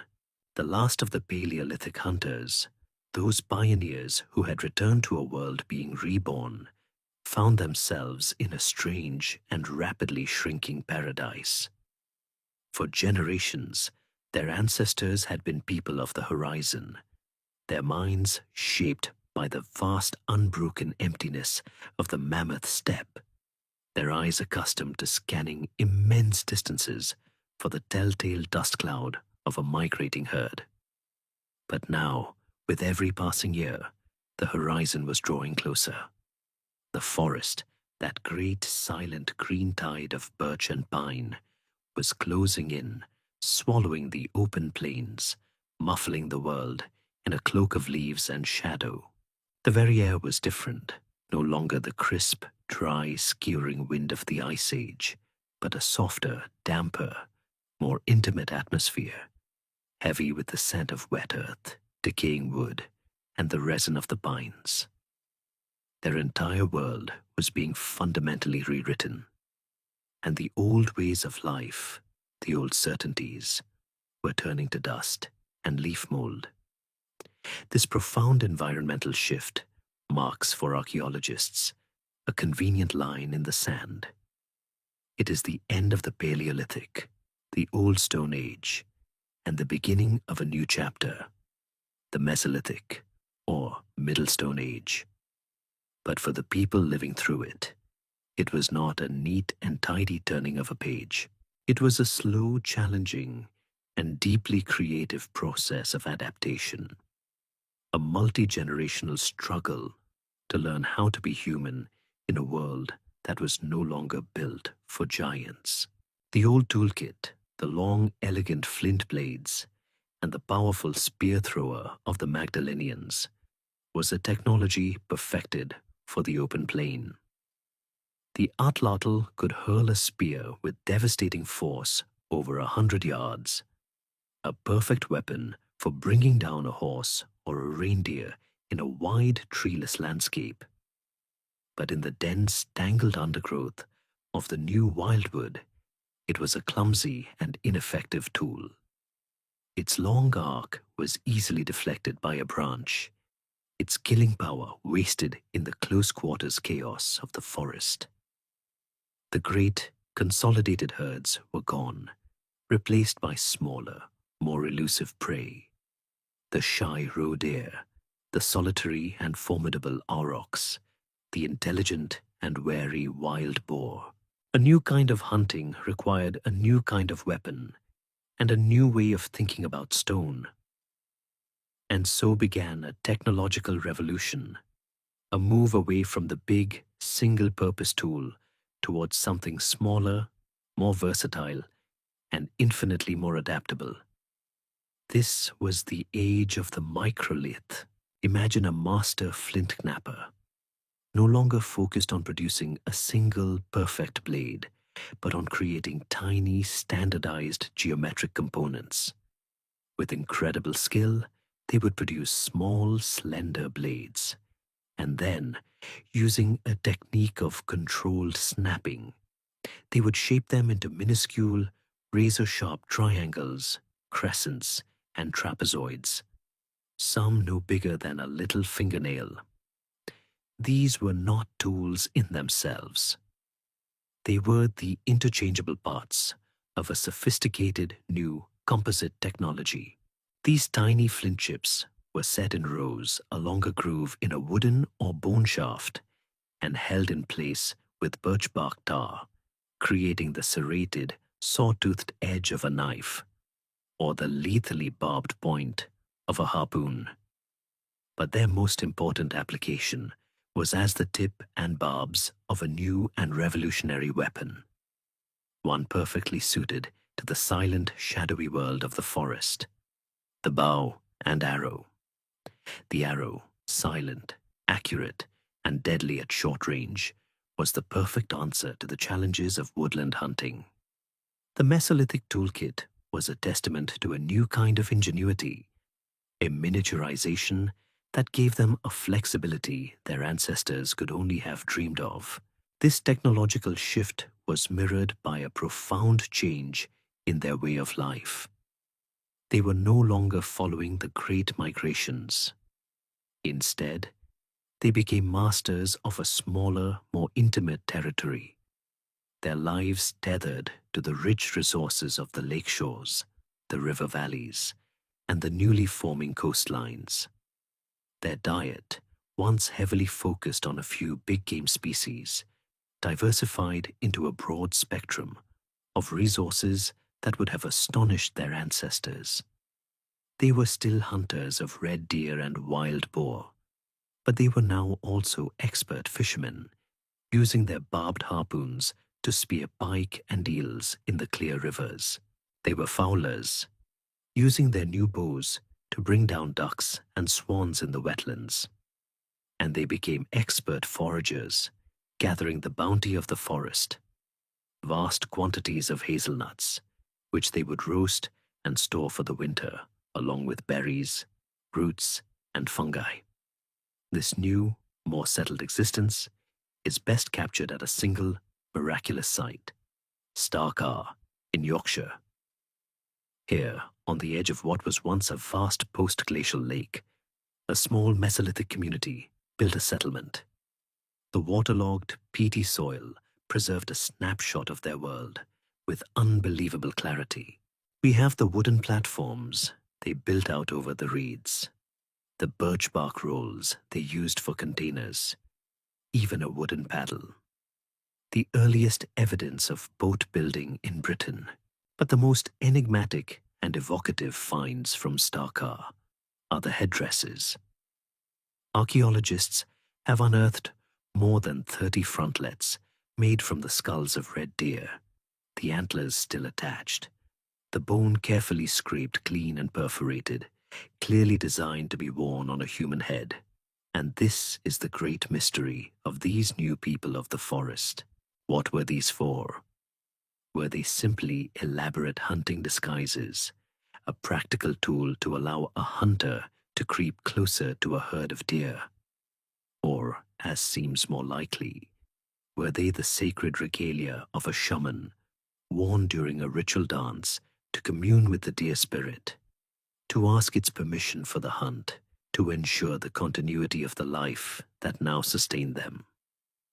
To wear the antlered skull of the deer was perhaps to see the world through its eyes, to blur the line between the hunter and the hunted, to become one with the spirit of the wildwood. It suggests a rich, symbolic, and deeply spiritual relationship with their new, forested world. These were a people who had successfully navigated the greatest climate transition in human history. A people who had learned to listen to the whispers of the trees, utterly unaware that the rising waters that lapped at the edge of their lakeside home were part of a much larger, inexorable tide. A tide that was about to change the very nature of their world forever. The people of Starkar, with their antlered headdresses and their lakeside homes, were the masters of a new and burgeoning world. Their lives were intimately woven into the rhythms of the post-glacial lake, into the whispering reeds and the silent movements of the red deer in the birch forest. Their world felt stable, eternal, a landscape finally at peace after the long, violent trauma of the ice. But the water that lapped at the edge of their wooden platforms was not a self-contained, local phenomenon. It was the very fringe of a vast and rising power, the slow, inexorable advance of a global ocean awakening from its long, frozen slumber. The melting of the great ice sheets in North America and Scandinavia was not a distant, abstract event. It was a death sentence, delivered drop by drop, for the very country that defined their existence, the low-lying plain of Doggerland. For thousands of years, this process was a subtle theft, a slow generational retreat. To the Mesolithic people, it would not have been perceived as a single, coherent event called sea level rise. It would have been experienced as a series of local, bewildering changes. A coastal hunting ground, used by a family for generations to track wild boar, would become a salt marsh, then a tidal mudflat, and then, within a single lifetime, a shallow, windswept bay. A freshwater river, a reliable source of pike and eels, would begin to taste of salt, its familiar fish replaced by strange marine species. The ancient, well-trodden pathways that connected communities across the Great Plain would become impassable for longer and longer periods, first during the spring tides and then forever, forcing people to take long, arduous detours or to build the first crude boats to maintain contact with their neighbors. It was an apocalypse in slow motion, a great drowning that unfolded over 200 human generations. As the waters rose, the familiar geography of their world began to dissolve. The great, sprawling river systems that had once flowed through the heart of Doggerland became immense, branching estuaries, their valleys flooded by the encroaching North Sea. The low hills in the center of the plain, the place we now call the Dogger Bank, became a vast, isolated island, a final refuge for the animals and people of the shrinking heartland. We can imagine the scene, families clinging to the last high ground, watching the sea advance on all sides, their world shrinking from a continent to an island, and then to a collection of smaller, ephemeral islets. They would have become a people of the sea, expert boat builders and fishermen by necessity, their stories and myths surely filled with tales of a great flood, of ancestral lands lost beneath the waves. They were the first climate refugees in British history. The final act of this long drama was focused on the last tenuous thread of land that still connected the British peninsula to the continent. This was a low ridge of chalk, a continuation of the North Downs in Kent that stretched across to what is now northern France. Through a gap in this ridge flowed the combined waters of the Thames, Rhine, and Meuse, the last remnant of that great Channel River system. This chalk spine was the final dam holding back the North Sea from the deep, dry valley of the English Channel. For a few centuries, Britain was a peninsula connected by a single, narrow isthmus, a precarious thread of white rock in a world of rising blue. The final severing of this connection is the great, violent mystery at the end of this era. Was it a slow, gradual process, the sea finally overtopping the ridge and trickling through, a process of erosion that took centuries? Or was it something far more sudden, far more cataclysmic? Around 150 years ago, a truly monumental event took place off the coast of Norway. A vast, unstable section of the continental shelf, an area of seabed the size of Scotland, collapsed in a gigantic submarine landslide known as the Storegga Slide. This collapse displaced a colossal volume of water, triggering a tsunami of almost unimaginable power that radiated out across the entire North Sea basin. The wave, perhaps as high as a 10-story building in the Shetland Isles, would have devastated the remaining low-lying coasts of Doggerland. It would have swept over the last islands, wiping out the fragile coastal communities. A single, cataclysmic wave that drowned a country and its people in a matter of hours. And it is entirely possible that this was the event that delivered the final fatal blow to the land bridge. We can imagine the tsunami wave surging up the great estuary of the Channel River, a wall of water that crashed against the chalk dam, weakening it, fracturing it, and perhaps initiating the final catastrophic breach.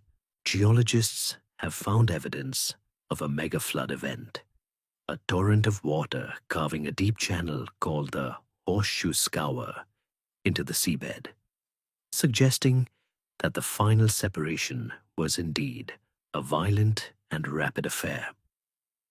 The North Sea poured through the breach, meeting the Atlantic Ocean rising from the other direction, and in a geological blink of an eye, the English Channel was born. The sound of that final breach, whether a slow roar over centuries or the thunder of a single flood, was the sound of 1 million years of history coming to an end. The moment the waters joined, Britain ceased to be a European peninsula. It became an island. This was not a political or a cultural change. It was a profound physical fact that would shape every subsequent chapter of its story. The easy, casual flow of animals, people, and ideas across a land border was over. From this moment on, every new arrival, every new technology, every new idea would have to make a deliberate and often difficult journey across a treacherous stretch of water. The people who were in Britain at that moment, the Mesolithic forest dwellers, were now, for the first time, truly islanders.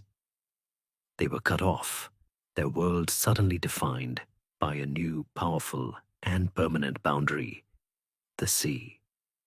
The Paleolithic was over. The Mesolithic would continue.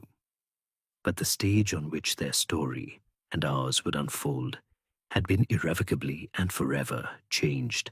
The last of the chalk ridge had crumbled, and the waters of the North Sea and the Atlantic had finally met in a churning, triumphant embrace. Britain was born. The Mesolithic people who stood on the new white cliffs of Dover and watched the sea where their grandparents had once walked were now, in a profound and irreversible sense, islanders. Their world was smaller, defined by a hard marine boundary, their future story forever shaped by this newfound isolation. But the ground beneath their feet was not a blank slate.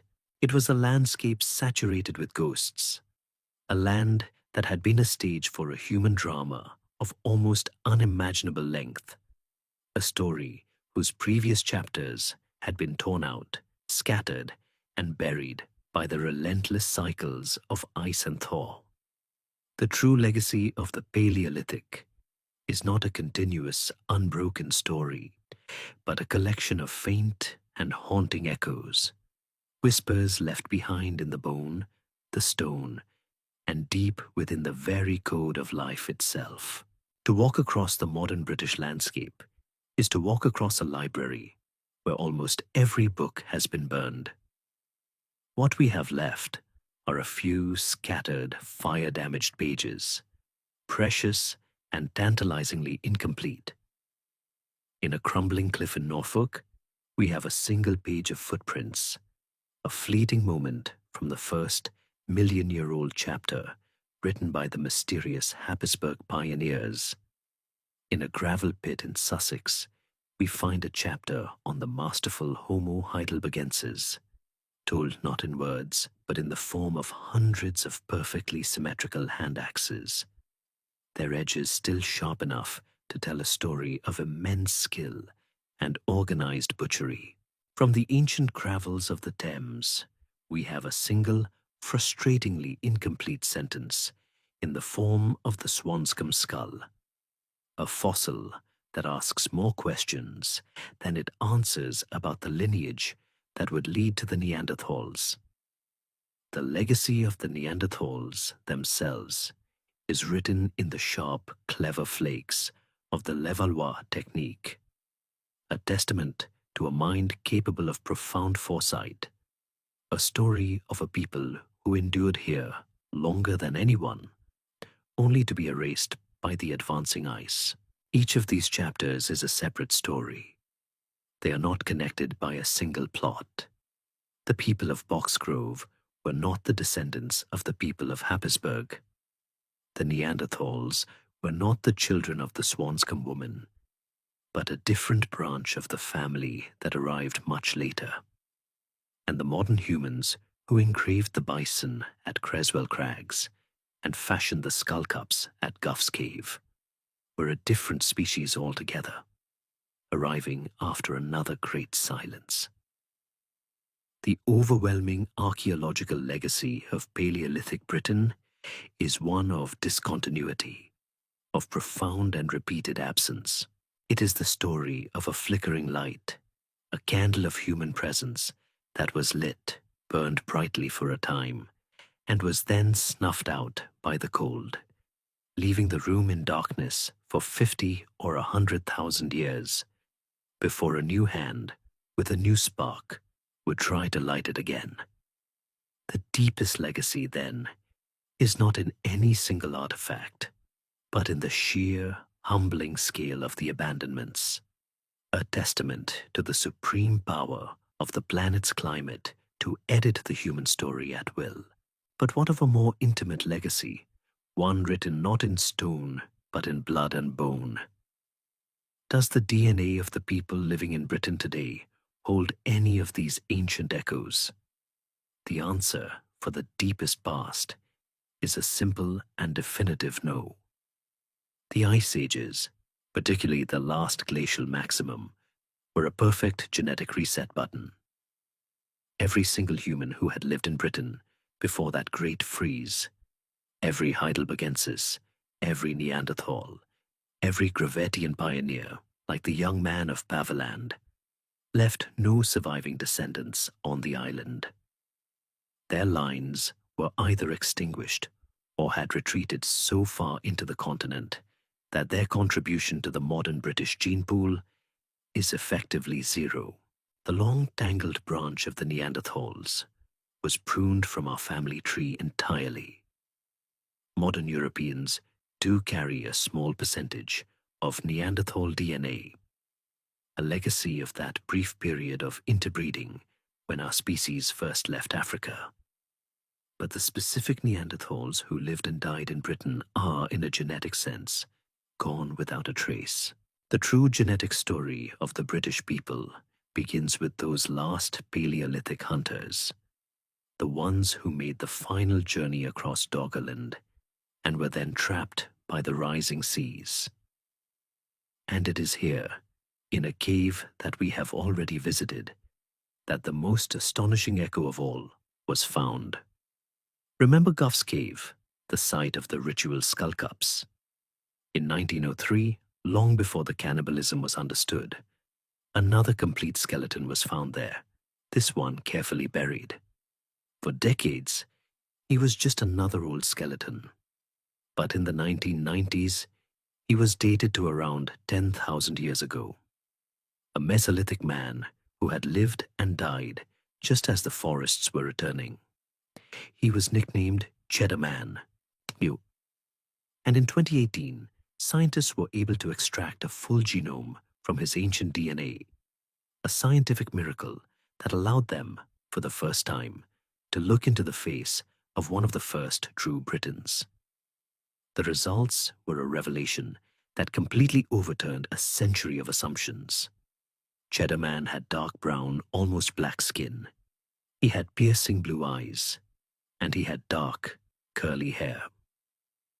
This was the face of the people who inhabited this island for thousands of years after the ice had gone, a genetic inheritance from a much deeper, warmer African past that had persisted even in this cloudy northern land. He is the ghost at the feast of British history, a reminder that our modern notions of what it means to look British are incredibly recent inventions. He is the final, faint, and most profoundly human echo of the deep past, a single, complete word from a lost world. A world that was about to be changed forever by the arrival of a new people with a new way of life who would sail across the newly formed sea, and so the waters closed. The great chalk bridge to Europe, the last thread connecting Britain to its continental past, was gone, drowned beneath the waves of a new sea.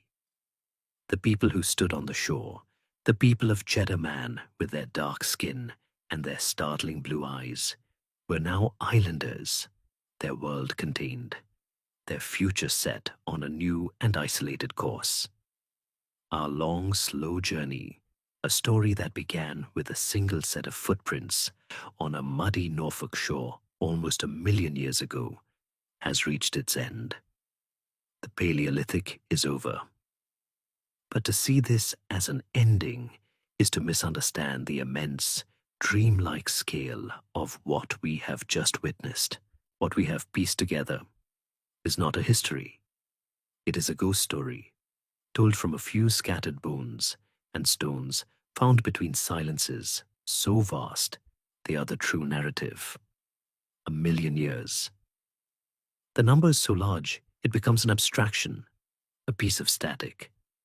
But if you were to watch it as a time-lapse film, a single frame for every century, the entire story would be a frantic, flickering strobe of presence and absence. For a few frames, a flicker of light as the Happisburg pioneers walk along their lost river. Then 10,000 frames of pure, featureless white as the Anglian ice sheet scours the world clean. Another flicker, this one brighter and longer, as the master butchers of Boxgrove hunt their giant elephants under a warm Hoxnean sun. Then darkness again, a new flicker, the Neanderthals, a long, steady, enduring flame that burns for 60,000 years, a light of resilience and compassion in the face of unimaginable hardship. And then, the longest darkness of all, 120,000 years of absolute frozen emptiness, a void in the film so profound it feels like the projector has broken. The final part of the reel is the brightest and the most chaotic. The flickering arrival of our own species, the red glow of the burial at Paviland Cave, the sublime ghostly images scratched onto the ceiling at Creswell Crags, the dark and unsettling shadows of the ritual at Guff's Cave. Then a final sudden plunge into the blackness of the Younger Dryas, before the light switches on for good, and the green tide of the new forests floods the screen. The real main characters of this story were never human. They were the great, slow, grinding gods of ice and water. The hominins, in all their different forms, the brave antecessor, the brilliant Heidelbergensis, the enduring Neanderthalensis, and finally, our own clever, creative, and contradictory selves, were merely the supporting cast. We were the fleeting inhabitants of a stage that was constantly being rebuilt and dismantled by forces utterly beyond our control. The very ground beneath our feet was a temporary arrangement. Britain was not a single place, but a series of different, transient worlds. It was a northern peninsula of Europe, a high, domed polar desert, a subtropical woodland where hippos bathed in the Thames, a vast, open prairie of grass and wind, and finally, an island.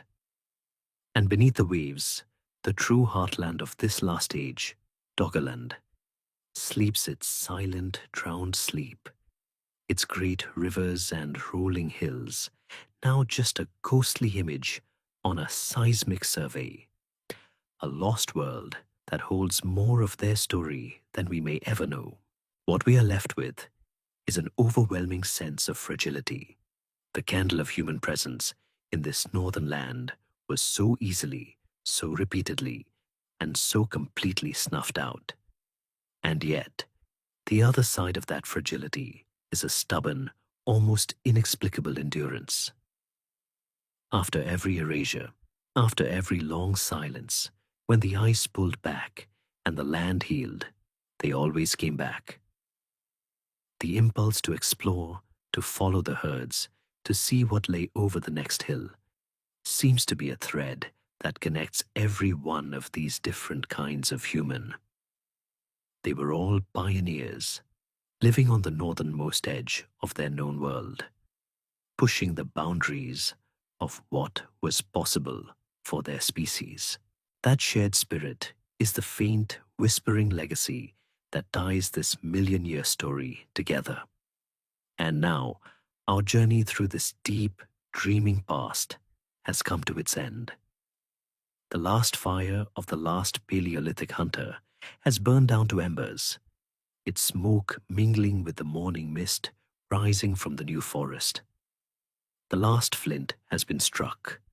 The sounds of the wildwood, the call of the deer, and the cry of the hunting owl are fading now into a deep and peaceful quiet. All that is left is the gentle, rhythmic lapping of the water on a new shore and the profound and healing silence. Let the silence hold you now. Let the deep, slow rhythm of a million years of history rock you gently to sleep. Let the vastness of time soothe away your worries and carry you into your own quiet dreams. Good night.